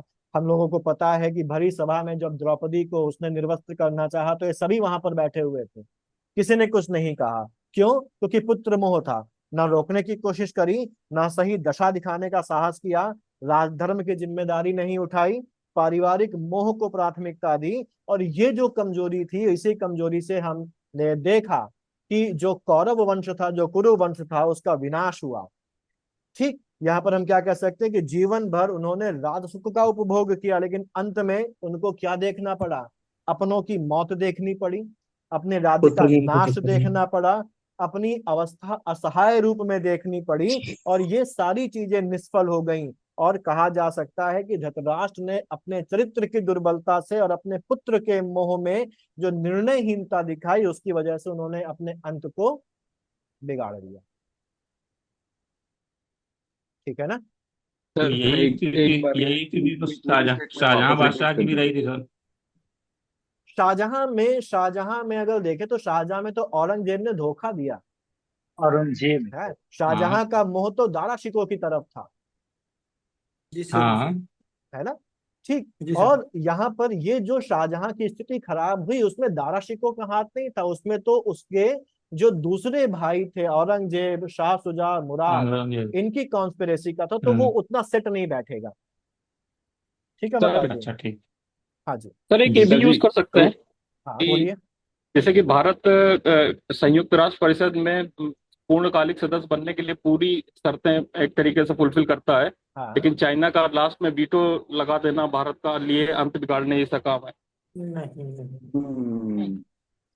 इसको ऐसे कह सकते हैं, इसको इस्तेमाल कर सकते हैं हम लोग। जैसे हम ये कहते हैं कि भारत जो है वो लंबे समय से संयुक्त राष्ट्र सुरक्षा परिषद के स्थायी सदस्य की सीट पाने के लिए प्रयासरत है, और दुनिया के कई देश उसके इस प्रयास का समर्थन भी करते समर्थन हैं। भारत जब भी संयुक्त राष्ट्र में इसकी मांग उठाता है और मौका आता है, तो चीन जो है वो अपनी वीटो पावर लगाकर भारत का अंत जो है वो बिगाड़ देता है। जी सर। ऐसा बना सकते हैं, बनाने को बना सकते हैं। सर ठीक है। हाँ जी। सर वो धृतराष्ट्र वाला जो एग्जांपल दिया था सर, वो स्टेटमेंट एक बार वापस बोल दीजिए, बस वो एम्बाइब हो जाएगी। बहुत हाँ अच्छा बोला था आपने। हाँ, कनेक्ट भूल मैं गया। मैं ये बोल रहा हूँ, अब पता नहीं वैसा मैं सेम बोलूंगा कि नहीं बोलूंगा, लेकिन बेसिक चीज ये थी कि जो महाभारत था उसमें हम लोगों ने देखा था कि धृतराष्ट्र को ये पता था कि जो दुर्योधन है और उसके जो बाकी भाई हैं, वो सारे जो है वो अन्याय और अधर्म के मार्ग पर चल रहे थे, लेकिन उनको जो पुत्र मोह था, उस वजह से उन्होंने उनको कभी भी सही रास्ता दिखाने की कोशिश नहीं करी, उनको सही रोकने की कोशिश नहीं करी। ठीक। और वो राजा थे, लेकिन फिर भी उन्होंने राजा का काम क्या होता है? अन्याय को रोकना। उन्होंने राजधर्म का निर्वाह नहीं किया और अपनी जिम्मेदारियों से मुंह मोड़ते रहे पूरे समय, और परिवार के प्रति, पुत्र के प्रति जो उनका मोह था, वो अपने बाकी कामों में उसको प्राथमिकता देते रहे। और उनकी यही जो चारित्रिक कमजोरी, चारित्रिक दुर्बलता थी, ये कौरवों के विनाश का कारण बनी। जीवन भर वो राजगद्दी पर बैठे रहे, राजसुख उन्होंने भोगा, लेकिन अंत में उनको देखने को मिला अपनी पुत्रों की मृत्यु, अपनों की मृत्यु देखने को मिली, अपने राज्य का विनाश देखने को मिला, अपनी असहाय अवस्था उनको देखने को मिली, और जो भी उपलब्धियां उनकी थी, वो सारी सारी उपलब्धियां निष्फल साबित हो गई। तो हम ये कह सकते हैं कि धृतराष्ट्र ने अपनी इस दुर्बलता, पुत्र और परिवार मोह के कारण जो निर्णयहीनता दिखाई, उससे उन्होंने अपना अंत जो है वो बिगाड़ लिया। संदीप जी, क्लियर? धन्यवाद सर, धन्यवाद। हाँ, जयचंद का भी ले सकते हैं। जैसे मैं बोल देता हूँ, समझ लीजिए इसको, कि आप लोगों ने अगर मिडिवल हिस्ट्री पढ़ी है तो, और मुगल एरा प्री मिडिवल अगर पढ़ा है, तो उसमें आपको पता होगा कि जयचंद जो था वो एक शक्तिशाली राजा था। और मैं जब भी हिस्ट्री में बात करता हूँ तो मैं ये बताता हूँ कि अगर ये जो पृथ्वीराज चौहान, चालुक्य और जयचंद अगर एक होते, तो ये जो इन्वेजन था, ये इन्वेजन सफल ना हो पाता, क्योंकि भीम ने तो खुद गोरी को हराया था कई बार, जी सर। पृथ्वीराज चौहान ने गोरी को हराया था कई बार, लेकिन इनकी आपसी फूट की वजह से वो जो है वो जीत पाया अल्टीमेटली। और जी सर। हम जयचंद का एग्जांपल यहाँ पर लेंगे कि जयचंद जो था, हम जानते हैं कि एक शक्तिशाली और समृद्ध राजा था। किस वंश का था जयचंद? गढ़वाल। गढ़वाल वंश का, है ना? तो हम ये बोल सकते हैं कि इसको समझ लीजिएगा। बोलिए, कुछ कह रहे हैं? चलिए, तो हम ये बोल सकते हैं कि कन्नौज का जो राजा जयचंद था, वो अपने समय का, सुनते जाइएगा, ठीक है, दिमाग में बैठाते जाइएगा, कि कन्नौज का राजा जो जयचंद्र था वो अपने समय का एक शक्तिशाली और एक समृद्ध राजा था, समृद्ध शासक था, और उत्तर भारत की राजनीति में उसका एक बहुत इंपॉर्टेंट प्लेस था। वो एक सक्षम योद्धा था और उसका जो राज्य था संगठित था, संगठित राज्य का स्वामी था। लेकिन दुर्भाग्य उसका क्या था कि पृथ्वीराज चौहान से उसकी दुश्मनी हो गई थी। हालांकि यह कहा जाता है कि पृथ्वीराज चौहान और जयचंद दोनों मौसेरे भाई थे, ठीक है। तो और पृथ्वीराज चौहान से जो शत्रुता हुई, जिसमें संयोगिता का नाम भी आता है, और उस वजह से उन्होंने राजनीतिक दृष्टि से, राजनीतिक दृष्टि से गलत निर्णय लिया। और इतिहासकारों के अनुसार मोहम्मद गोरी को उन्होंने एक इनडायरेक्ट सपोर्ट दिया, परोक्ष सहयोग दिया पृथ्वीराज चौहान को हराने के लिए। और ये जो सहयोग था उसने देश और उनका विनाश किया। तो यहां पर इसको कहा जा सकता है कि इसके परिणाम स्वरूप एक शक्तिशाली शासक होते हुए भी वो भारत के इतिहास में एक नायक के रूप में नहीं, बल्कि एक देश विरोधी कदम उठाने वाले, एक देशद्रोही और गद्दार शासक के रूप में याद किए जाते हैं। कहा जा सकता है कि इस एक गलत निर्णय ने उनकी छवि और उनके गौरवपूर्ण जीवन दोनों का ही अंत बिगाड़ दिया। बना लेंगे? जी सर जी। है ना? Yes sir. ठीक, बोरियत तो नहीं हो रही ना? मजा आ रही है? अच्छा लग रहा है। ठीक है ना? बहुत अच्छा लग रहा है, बहुत अच्छी हाँ क्लास। ठीक। तो इसको अच्छे तरीके से आपको करना है। देखिए मैं आपको बताऊं ना कि जब बहुत सारे लोग किसी कंपटीशन में होते हैं ना, तो हमको उनसे आगे निकलने के लिए उनसे ज्यादा करना पड़ता है। एक मेरे ख्याल से मोहम्मद अली का एक इंटरव्यू था, और मोहम्मद अली के इंटरव्यू में एक आदमी ने उनसे पूछा, तो जानते हैं ना मोहम्मद अली कौन है? जी सर। है ना? बॉक्सर मोहम्मद मुक्केबाज। मुक्केबाज। के बाद मोहम्मद अली से एक इंटरव्यू में एक पत्रकार ने पूछा था कि आप कितने घंटे प्रैक्टिस करते हैं, तो उन्होंने बताया था कि हम इतने घंटे प्रैक्टिस करते हैं। तो वो कहता है कि अगर आपका प्रतिद्वंदी भी इतने घंटे प्रैक्टिस करता होगा तो आप क्या करेंगे? तो कहते हैं फिर मैं रात को सोना छोड़ दूंगा, मैं पूरे समय केवल प्रैक्टिस करूंगा। मतलब हमको बाकियों से आगे निकलने के लिए क्या करना पड़ेगा? आगे बाकियों से ज्यादा बेहतर परफॉर्म करना पड़ेगा, उनसे ज्यादा मेहनत करनी पड़ेगी। और हमारे सामने एक अच्छी नौकरी के लिए केवल ये एक एग्जाम है जो बहुत ज्यादा कठिन नहीं है, हालांकि कंपटीशन उसको थोड़ा सा कठिन बना देता है। तो उस कंपटीशन में आगे निकलने के लिए बाकियों से बेहतर परफॉर्म करना है, बाकियों से बेहतर मेहनत करनी है। करेंगे? जी सर। है ना? Yes sir. हाँ, यस सर। आप साबित कर चुके हैं प्री में इस बात को कि आप बाकियों से बेहतर हैं। ठीक। एक सर, और, हाँ जी बोलिए। जो आपने दृष्टांत का एग्जाम्पल दिया है हाँ उसको मैंने लिख लिया, तो आप एक बार सुन लीजिए, ये हाँ सही बना बताइए। है। धृतराष्ट्र ने आजीवन एक न्यायप्रिय राजा के रूप में राज्य किया, परंतु अंत में दुर्योधन द्वारा किए नहीं गए नहीं नहीं, अनैतिक। आजीवन न्यायपरी कैसे रहा? वो तो शुरुआत से ही अन्याय का देख रहा था और बोल नहीं रहा था। तो फिर यहाँ से इसको कैसे इसको फिर सही करेंगे? इसको ऐसे बोलिए ना, इसको न्यायपूर्ण वाली बातें नहीं करिए। यहाँ पर सीधे बोलिए कि जो धृतराष्ट्र था वो शुरुआत से ही अन्याय और अधर्म के मार्ग पर चलते हुए अपने पुत्र दुर्योधन को देख रहा था, फिर भी उसने उसको रोकने का प्रयास नहीं किया, जिसकी वजह से उसके कुल का, उसके राज्य का विनाश हुआ और अंत में वो असहाय स्थिति पर पहुंचा। और सर, इस प्रकार, हाँ इसमें जी, जो इसमें जो अर्थ बताया है आपने, हाँ परिणाम खराब हुआ, तो इसका हाँ मतलब ये था कि आगे से चीजें सही आ रही थी लेकिन अंत में खराब हुआ। तो जब धृतराष्ट्र स्टार्टिंग से ही मतलब अनैतिक कार्य कर रहा था, तो उसको यहाँ पे ऐड करेंगे। सर वो जो द्रौपदी चीरहरण से जो शुरुआत की थी आपने ना सर, हाँ वो बिल्कुल एकदम सटीक बैठ रही थी, बहुत बढ़िया हाँ बोला था आपने। हाँ वो आपने वापस रिपीट जो किया ना उसमें वो स्किप कर हाँ, दिया। उसको उसको यहाँ पर हम डाल सकते हैं ना, कि जैसे मैंने हम बोला वहीं था। से ले लें उसको। हाँ वहां से भी ले सॉरी सकते हैं, सॉरी, बिल्कुल बिल्कुल वहीं से ले सकते हैं कि वहां से द्रौपदी ले का। लेंगे। बोलिए बोलिए Sandeep ji, sir, yes ma'am आप बोले। बोलिए उजाला जी। सर मेरा मतलब ये नहीं है एक्चुअली कि यही इसमें समझ में आता है सर, वो नेगेटिव सब दिखानी है, सेंटेंस फिर सही उसके बाद नेगेटिव जाना है। उजाला जी बोलिए, आपकी आवाज नहीं आई थी, बोलिए फिर से। सर, ये बोल रही हूँ कि इसमें आगे जो दिखाना है वो पॉजिटिव दिखाना है, फिर उसके बाद नेगेटिव दिखाना है कि आगे सब सही था, पीछे लास्ट में गलत हो गया सब। हाँ, पॉजिटिव दिखाने में उसके न्यायपूर्णता को नहीं दिखाइए, बल्कि ये दिखाइए कि वो समृद्ध था, उसका भरा पूरा परिवार था, उसके पास इज्जत थी, लेकिन उसने अपने इस अनैतिक काम, मतलब जो अन्यायपूर्ण उसका एक सपोर्ट था अपने बेटे की तरफ, उसकी वजह से उसने ये सब बर्बाद कर दिया। अपना राज्य बर्बाद कर दिया, अपना कुल बर्बाद कर दिया। सर एक एग्जांपल है, मैं सुनाता हूँ। हाँ भारत ऑस्ट्रेलिया टेस्ट सीरीज में ऑस्ट्रेलिया के विशाल स्कोर का पीछा करते हुए हम्म, भारत के ऊपरी क्रम के बल्लेबाजों ने स्कोर तो अच्छा बनाया, हाँ लेकिन अब भारत जीत की ओर बढ़ रहा था, अंतिम में 100 रन बनाने थे, और हम्म, मध्य क्रम के बल्लेबाज खासकर ऋषभ पंत ने हाँ। उटपटांग शॉट लगाकर मैच को हार के मुंह में धकेल दिया। इस प्रकार से इसे मैच यह का अंत बिगाड़ दिया। हाँ कर सकते यस हैं, सर। बिल्कुल कर सकते हैं। ठीक। ठीक है। किसी कोई डाउट इसमें अभी, इन चीजों में अभी कुछ सर पूछना है? अकबर और हेमू का एग्जाम्पल ले सकते हैं इसमें कि पूरा जो युद्ध था वो हेमू जीत रहा था, मगर आखिरी में जाकर के उसकी आंख में तीर लग गया, जिससे कि जो पूरा युद्ध का परिणाम था वो अकबर के पक्ष में चला गया, लेकिन जीत हेमू रहा था। हाँ बोल सकते हैं कि उस तीर ने हेमू का अंत बिगाड़ दिया। जी सर। सेंटर में तीर को रखेंगे, तीर ने हेमू जी का अंत बिगाड़ दिया। जी जी। ठीक, जो आंख में लग गया जाके उसकी। ठीक। सर इसमें हम धर्म गुरु के परिप्रेक्ष्य में एग्जाम्पल लिख सकते हैं, जैसे कि जैसे आसाराम बापू हुए कि उनका जीवन मतलब इतनी सारी चीजों में गया, लेकिन अंत में उन्होंने ऐसा काम किया कि उन्हें जेल में जाना पड़ा। हाँ या फिर गुरु राम रहीम हो गया। लिख सकते हैं, लेकिन नाम मत लिखिए इनका।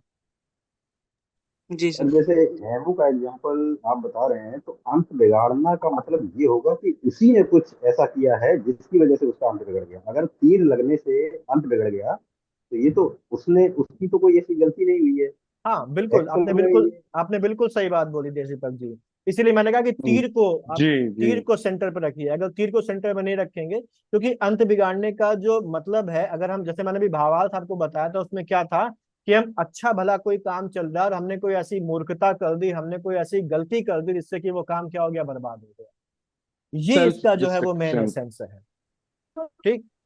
और हमने अभी तब जितने तो भी इसमें सर चीन वाला भी नहीं सटीक बैठेगा कि चीन हाँ ने लास्ट में वीटो कर दिया तो हाँ अंत बिगड़ गया। हाँ बिल्कुल, मैंने कहा कि इसको बनाया जा सकता है। ठीक है। लेकिन जो मैंने अभी आपको जयचंद वाला बताया, जो वो आप जो जस्टिस वाला था जिसमें श्रीवास्तव जी या गुप्ता जी का मैंने एग्जांपल लिया था, और जो धृतराष्ट्र वाला, ये बिल्कुल सटीक बैठ है, क्योंकि ये अपनी खुद की गलतियों से बर्बाद हुए। जी हाँ, सर जी सर। सेल्फ डिस्ट्रक्शन ठीक। किया है इन्होंने। हाँ, सुशील कुमार वाला जो एग्जांपल है, जो रेसलर था, उसका नाम आप लिख सकते हैं। वो सर वहां ये पर सर ये एग्जाम्पल फिट बैठ सकता है कि जैसे कि हम बहुत अच्छी तैयारी के साथ एग्जाम देने गए और उसके बाद हमने रोल नंबर गलत भर दिया, उसके बाद हमारा परिणाम खराब हो रोल नंबर गलत भर दिया या कोई भी और ऐसी घटना हो गई, बिल्कुल उसमें आपकी लापरवाही, लास्ट में भी गलती तैयारी नहीं या की है। मूर्खता का पुट आना चाहिए। गई। जी जी। ठीक है। सर भारतीय कृषि में एग्जांपल दे सकते हैं भारतीय कृषि में जैसे कि जैसे भारत ये खरीफ और रबी की फसल लहरा रही थी और अकस्मात बारिश या ओलों ने नहीं नहीं, अंत बिगाड़ दिए। आप समझे नहीं। यहाँ पर देखिए, अंत बिगड़ने का मतलब क्या है। अंत बिगड़ने का मैंने अभी क्या बताया, मेन भावार्थ जो निकल रहा है अच्छा कि वो जो काम खराब हो रहा है वो उस व्यक्ति की खुद की गलती या मूर्खता से हो रहा है। अच्छा ठीक है। ठीक है, क्लियर। एक और हम यस। लोग कर लेते हैं, मुझे लगता है कि आपको चीजें समझ में आ चुकी हैं, है ना, कि हमें क्या करना है। जी ठीक। सर। जी अच्छा, सर। एक एग्जाम्पल है हमारा, अपनी मतलब एक ये मुहावरा है। चल रहे हैं सर। अगला मुहावरा है, अपनी नींद सोना, अपनी नींद जागना। अपनी नींद सोना, अपनी नींद जागना, मतलब क्या होता है इसका? चिंता किसी बात की होना। चिंता ना करना। किसी अपनी बात इच्छा की चिंता ना करना, इसका मतलब क्या निकलता है? अपनी इच्छा सही अनुसार करना। मतलब रखना, स्वयं तक सीमित रहने। हाँ, सर अपनी इच्छानुसार ही कार्य करना। अपनी किसी बात की चिंता नहीं करना। किसी बात की चिंता कोई व्यक्ति कब नहीं करेगा? जब जब देखिए, इंडिपेंडेंट होगा। जब इंडिपेंडेंट, यहाँ पर मतलब लापरवाही से नहीं है। ठीक है। स्वार्थ से। ठीक, ये यहाँ पर मतलब है कि या तो वो इंसान पूरी तरीके से इंडिपेंडेंट है, उसकी किसी की तरफ कोई मतलब जवाबदेही नहीं है, किसी भी तरह के की उसके ऊपर जिम्मेदारी नहीं है, किसी भी तरीके का उसके ऊपर बंधन नहीं है। ठीक। या इसको हम ऐसे बोल सकते हैं कि वो इंसान अपने स्वार्थ, अपनी सुविधा और अपनी शांति के हिसाब से ही काम करता है और दूसरों के सुख दुख और परेशानी की कोई परवाह नहीं करता है। ये बेफिक्र। बेफिक्र अंदाज में जीता है ना। सर तो इस, हाँ जी, इसको किसी बच्ची का एग्जांपल लेके दिखा सकते हैं, अपनी नींद सोना, ये वाला। जैसे जैसे कि कोई बच्चा होता है, उसको किसी चीज की कोई परवाह नहीं होती है, जब चाहे जैसे होता है और जाता है, इस टाइप से। इसको इसको लिख कर भेजेगा तब वो ज्यादा क्लियर होगा कि आप क्या कहना चाह रही हैं। जैसे हम एक एग्जांपल से समझते हैं। ठीक, अच्छा, इसका जो पहला वाला हिस्सा मैंने बताया वो पॉजिटिव सेंस में आ रहा है कि इंसान इंडिपेंडेंट है, कोई जवाबदेही नहीं, कोई जिम्मेदारी नहीं, तो अपने हिसाब से अपना काम करता है, अपने साथ साथ जीवन यापन कर रहा है। दूसरा एक जी। निगेटिव सेंस में आ जाता है कि वो स्वार्थी है, केवल अपने लिए सोचता है, परिवार में क्या हो रहा है किसी की जिम्मेदारी नहीं लेना चाहता है, और अपने हिसाब से जीवन यापन, अपने स्वार्थ, अपनी सुविधा के हिसाब से वो रह रहा है, ये भी हो सकता है।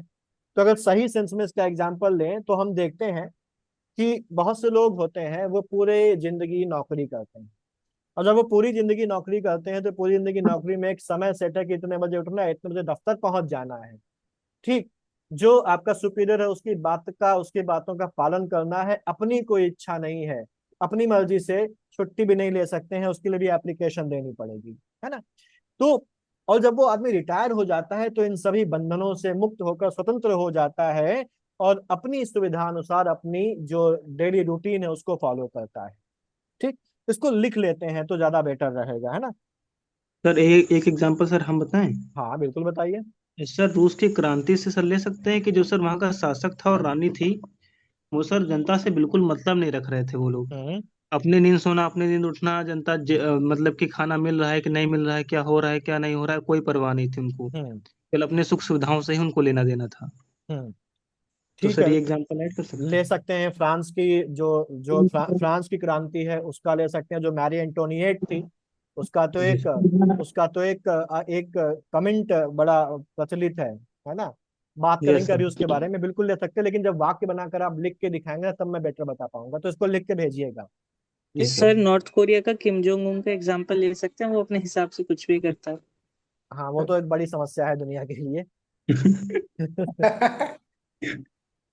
हाँ ले सकते हैं, लेकिन ये एग्जाम्पल जब आप लिख के दिखाएंगे तब मैं बेटर बता पाऊंगा कि किस सेंस में वो आ रहा है ना प्रवीण जी। जी सर, जी सर। ठीक है, फिलहाल हम एक सर एग्जाम, ये बोलिए।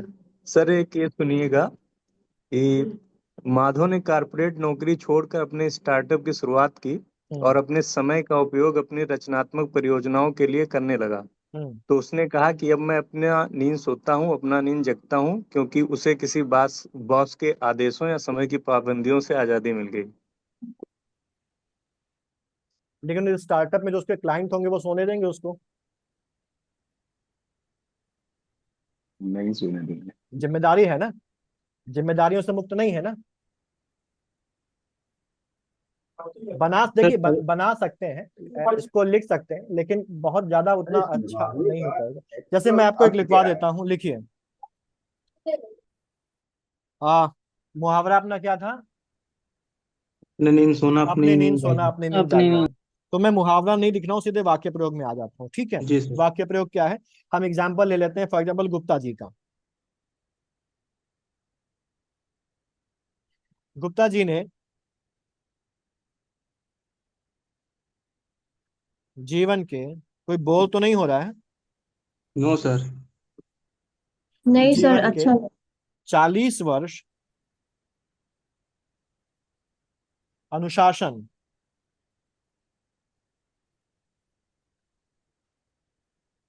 और नियमितता के साथ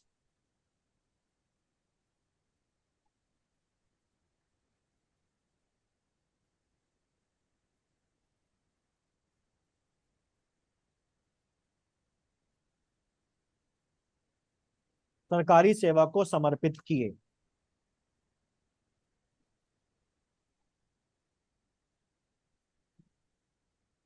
लंबी सेवा के बाद जब वो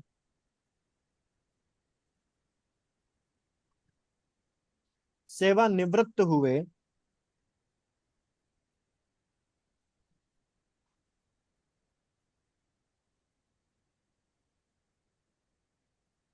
तो मानो उनके जीवन का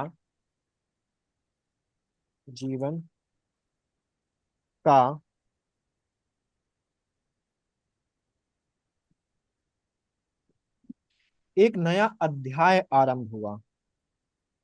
कैसे आरंभ हुआ ये भी बताना होगा हमें।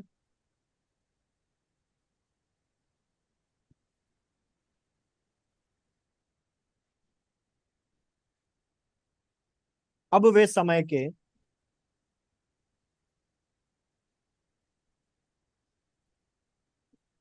कठोर बंधनों से मुक्त होकर अपनी सुविधा और इच्छानुसार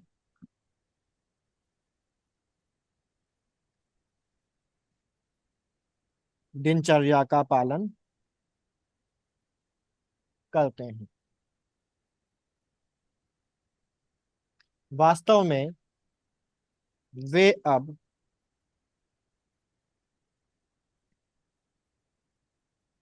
अपनी नींद सोते हैं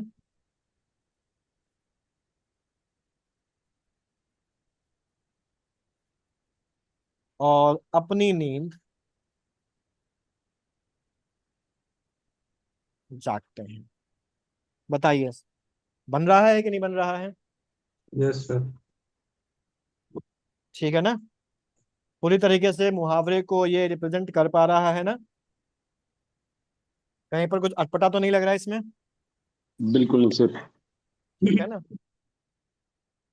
अच्छा, तो अब मुझे लग रहा है कि जो लोग पहले एक लाइन दो लाइन में मुहावरों को कर रहे थे, अब उनको समझ में आ रहा होगा कि आखिरकार हमारा स्ट्रक्चर कैसा होना चाहिए वाक्य प्रयोग का। सबको अच्छी तरीके से बात क्लियर हो गई? जी सर। ठीक। हमें किस रोड मैप पे आगे बढ़ना है मुहावरे का वाक्य प्रयोग करने के लिए, ये आपको समझ में आ गया। ठीक। हम लोग क्या करेंगे, जैसे मैंने आज 4-5 मुहावरों सर का एक इसमें एक ये और लिख सकते हैं बोलिए। कि अंतर्राष्ट्रीय सीमा पर टेक्नोलॉजी के प्रयोग से भारत अब अपनी नींद सोता है, अपनी नींद जागता है। जो पाकिस्तान इंडिया का बॉर्डर है, इंटरनेशनल बॉर्डर। देखिए, नहीं बनेगा अविनाश जी, सतर्क नहीं बनेगा, क्योंकि अपनी नींद सोना, अपनी नींद जागने का मतलब है कि वो बिल्कुल जिम्मेदारी से मुक्त हो बेफिक्र गया हो है, जाना। बेफिक्र जी हो सर। गया है। जी नहीं तो सर। सर बनेगा। टेक्नोलॉजी तो कहीं ना कहीं हद तक वो चिंता दूर कर रही है ना। कहीं कुछ हद तक कर रही, लेकिन इसका मतलब बिल्कुल ये है कि वो इंसान बिल्कुल बेफिक्र है। अब वो अच्छा। अपने हिसाब से जी रहा है, अपने हिसाब से काम कर रहा है, कोई जिम्मेदारी नहीं। ठीक। ठीक है। तो मैं ये बता रहा था कि हम लोग कैसे आगे बढ़ेंगे। यहाँ पर आप लोग जैसे मैंने अंत बिगाड़ना तक कर दिया, तो मुझे शायद 5 हो गए हैं ये।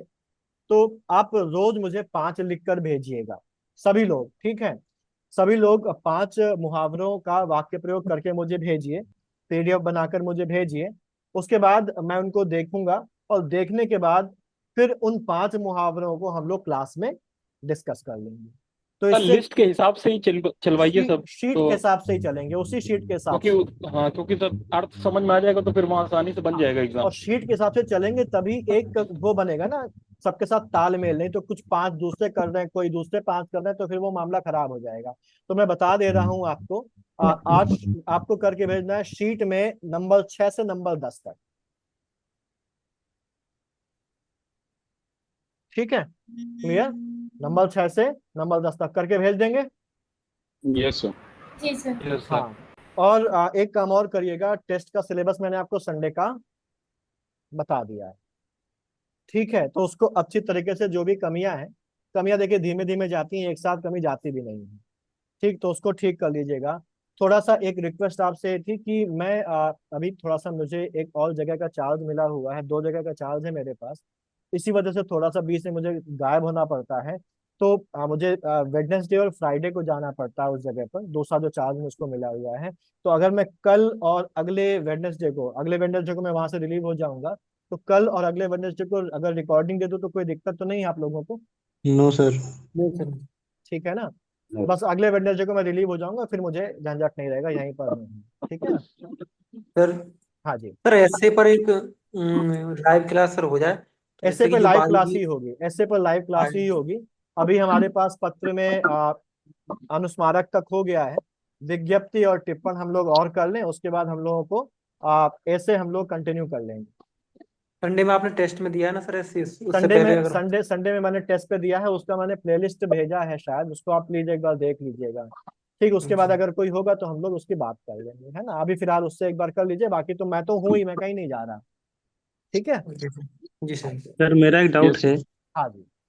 सर कह रहे हैं कि जैसे मुहावरे में कहीं पर हमको दो अर्थ निकल रहे हैं, एक सर पॉजिटिव निकल रहा है और नेगेटिव निकल रहा है, तो हमको पॉजिटिव प्रेफर वाले क्या को करना प्रेफर चाहिए? करिए, पॉजिटिव, ओके हमेशा पॉजिटिविटी की तरफ जाइए। जी। सर सर निबंध में एस्से और हिंदी का लेटर वगैरह सब आएगा क्या मैंने टेस्ट में? मैंने मैंने सिलेबस में डाला है, जितना हम लोगों ने कर लिया है अभी तक का वो सारा।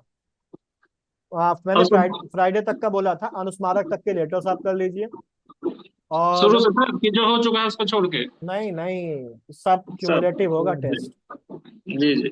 है ना। और सर ऐसे वो दोनों फिर कितने घंटे का होगा सर टेस्ट?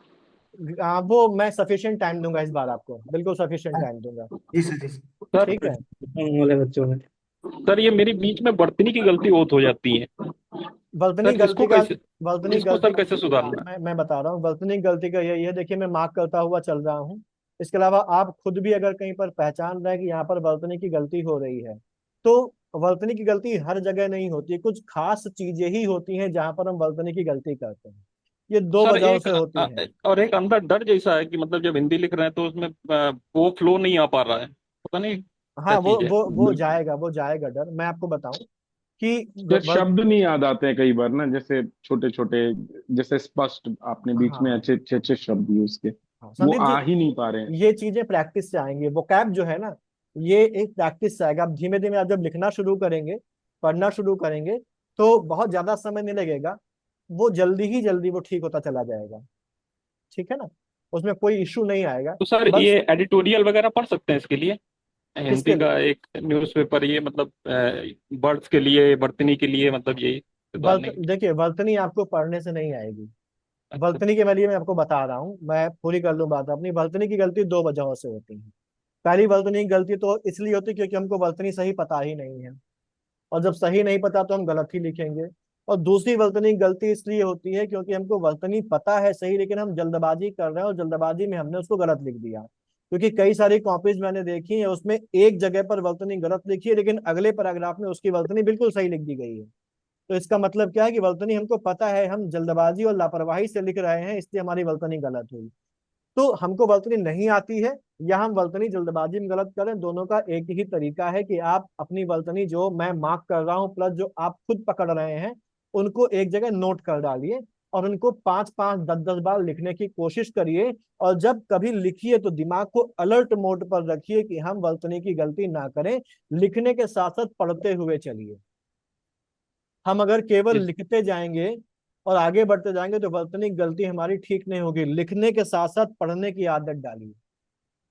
बेस्ट तरीका है कि आप अभी, क्योंकि प्रैक्टिस फेज में है, तो आप बोल बोल के लिखिए।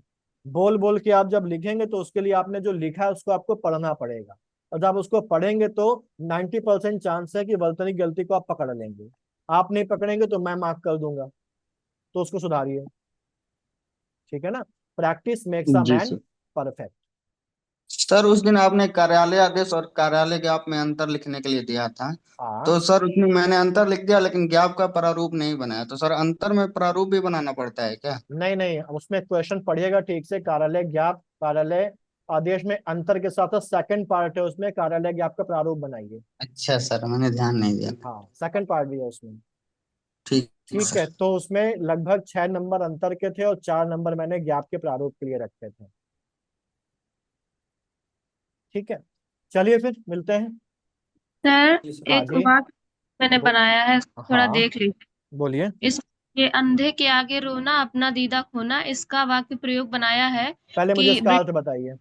हाँ कि अयोग्य या असहाय व्यक्ति से सहायता मांगना व्यर्थ है। हम्म तो इसका वाक्य प्रयोग है कि ब्रिटिश शासन काल में अंग्रेज भारतीय किसानों से उच्च दर पर अनाज लगान के रूप में वसूलते थे, हम्म परंतु अकाल की स्थिति में किसानों द्वारा अंग्रेजों से लगान की दर को कम करने की उम्मीद करना अंधे के आगे रोना ही होगा, क्योंकि इन्हें भारतीयों की समस्याओं से कोई फर्क नहीं पड़ता। हाँ बिल्कुल सही आपका है, बिल्कुल सही है, सूटेबल है, लग जाएगा। थोड़ा सा वाक्यों को ठीक करना है आपको बस। जी सर। ठीक है, वाक्य ठीक कर लिए। इसके लिए हम इसको इसको ऐसे ही बोल सकते हैं। मैं इसका इसी कंटेक्स्ट में एक एग्जांपल आपको देता हूँ कि अगर हम देखें तो हमारे पास दो शुरुआती, अगर हम आंदोलन को देखें, नेशनल मूवमेंट को, तो कांग्रेस में दो धड़े थे, एक्सट्रीमिस्ट और मॉडरेट्स, यानी कि गरम दल और नरम दल। आप सब जानते होंगे कि जो नरम दल वाले थे वो क्या करते थे वो ट्रिपल पी की पॉलिसी पर ध्यान रखते थे, यानी कि प्रेयर, पिटीशन, है ना, मतलब उनके साथ प्रार्थना करना, उनके सामने याचिका लगाना, क्योंकि उनका मानना था कि अंग्रेज जो है वो दिल के भले हैं, बस उनको भारतीयों की परिस्थिति का ज्ञान नहीं है ना। जी और हमने ये देखा कि वो लगातार अंग्रेजों के सामने अपनी मांग रखते रखते रहे, अपनी पीड़ा, भारत की आम जनता की पीड़ा उनके सामने उनको दिखाते रहे, लेकिन उसके बावजूद भी अंग्रेजों ने कोई भी ध्यान नहीं दिया। हम ये कह सकते हैं कि आगे चल के जो उग्रवादी, उग्रपंथी थे या उग्र गर्म दल के लोग थे, उन्होंने इन नरम दल के लोगों की आलोचना ये कहते हुए करी कि ये अंधों के सामने भी क्या था, वो अंधों के आगे रो रहे थे और अपने दीदा खो रहे थे, मतलब इस तरीके से उसको कह सकते हैं, जी सर। है ना। ठीक है। जी सर, तो बनाते सर, समय आ रही है, कोई थॉट आ रहा है, लेकिन उसको एक सिस्टमेटिक तरीके से अरेंज करने नहीं आ रहा है। हाँ, देखिए कई बार क्या होगा ना, निबंध में भी ये चीज होगी कि आपके दिमाग और आपके हाथ में एक कोऑर्डिनेशन नहीं बनेगा। आपके दिमाग जी में चीज आएगी, लेकिन उसको लिखना कैसे है ये नहीं, हाथ बढ़ेगा नहीं आगे कि लिखें कैसे। ये बहुत से लोगों के साथ होता है, और शुरुआती स्टेज में ये है। ये प्रैक्टिस का मेन ऑब्जेक्टिव यही है कि आप सोचें, आपके दिमाग में थॉट आए और उस थॉट को आप लिख सकें। ठीक, और कुछ समय तक आप जब लिखेंगे, प्रैक्टिस करेंगे, तो एक आप देखेंगे कि आप उस पोजीशन पर पहुंच जाएंगे कि आपका दिमाग और आपका हाथ दोनों एक रफ्तार से चलेंगे। जी ठीक है, लेकिन जी जरूरी क्या है, प्रैक्टिस। और प्रैक्टिस प्रैक्टिस। कैसी, सही दिशा में, है ना। एक जी कहावत है ना कि hard work never goes waste, ये पूरा नहीं है। Hard hmm. Work in right direction never goes waste. अगर आप अपने घर की विपरीत दिशा में चलेंगे तो कितना चलने घर पहुंच पाएंगे, कभी नहीं। कभी नहीं। तो हार्ड वर्क के साथ साथ राइट डायरेक्शन होना भी उतना ही जरूरी है। तो लिखिए, सर खूब लिखिए। ठीक है। सर हाँ बोलिए। सर जैसे मैंने अभी तक निबंध नहीं लिखा है, तो स्टार्टिंग में जैसे एक दो निबंध लिखे लिखे तो फिर देख के लिख सकते हैं। बिल्कुल एक देख दो के लिख बार। सकते हैं, और मैं तो कहूंगा आप देख के ना लिखें, आप रट के लिखें। आप रट लीजिए, लेकिन रटने के बाद किताब बंद कर दीजिए और फिर उसको अपने मन से लिखिए। ठीक है सर। ठीक है ना। कोई बुक जैसे मैंने अभी कोई पढ़ा नहीं है कुछ भी, तो कोई बात नहीं, मैं ठीक। आप कोई, बहुत सारी बुक्स अवेलेबल है मार्केट में, परीक्षा मंथन की, निबंध मंथन आती है। ठीक है, ऐसी कई सारी किताबें, तो कोई अच्छी सी किताब जिसमें अच्छी तरीके से निबंध देके रखे गए हो, काम चलाऊ चीज ना देकर रखी गई, उसको उठाइए। दूसरी बात, मैंने अभी साहित्य के निबंध की एक प्लेलिस्ट शेयर करी है, और मैंने आर्टिफिशियल इंटेलिजेंस पर निबंध लिखवाया था, उसमें मैंने जो निबंध लिखवाया, आप चाहें तो उसी को याद करके अपने शब्दों में लिखिए, क्योंकि सबसे पहले स्ट्रक्चर क्लियर होना चाहिए कि निबंध का स्ट्रक्चर क्या होता है। ठीक है, जी सर। तो रट के लिखने में कोई खराबी नहीं है, लेकिन रट के उसको अपने शब्दों में लिखना है, आपको एज इट इज नहीं लिख देना है। जी सर। ठीक, और सभी लोग, मेरी भी सिचुएशन ऐसी थी, मैंने भी कभी ना कभी पहली बार लिखा होगा। बहुत से लोग जो आज बहुत अच्छा निबंध लिख रहे हैं, उन्होंने भी कभी ना कभी पहली बार लिखा होगा। और ये पहली बार लिखने के बाद जब वो लगातार प्रैक्टिस करते रहे, और उन्होंने ये नहीं सोचा कि वो खराब लिख रहे हैं, या उन्होंने ये नहीं सोचा कि वो बेस्ट लिखें, तभी वो अच्छा लिख पाए। ठीक, खराब लिखते लिखते एक दिन अच्छा लिखने लगेंगे आप। ठीक है ना। सही है सर। सर निबंध वाली प्लेलिस्ट कौन से ग्रुप में आई है? मैं डाल देता हूँ दोबारा से अभी। जी ठीक है, सर। मैं दोबारा से डाल देता जी हूँ। जी ठीक है। धन्यवाद सर, बहुत बढ़िया रही सर। सर ये तो सबसे इजी पोर्शन लग रहा था मुझे, लग रहा था बस तो मुहावरे और रटने हैं, उसके बाद वाक्य में प्रयोग तो हम कर ही लेंगे। बट आपने जो पर्सपेक्टिव दिया है ना कि मार्क्स कैसे आएंगे, जी जी, बेसिकली बहुत ही वही बात है, बहुत। क्योंकि हमको ना पूरे मार्क्स चाहिए, हमको एक जी और सर, डेढ़ से संतुष्ट नहीं हो जाना है। जी सर, जी सर, है ना। Thank you sir. जी जी सर, गुड। चलिए, good night. Thank you sir. Good night sir. Good night sir. Good night. Good night sir. Good night.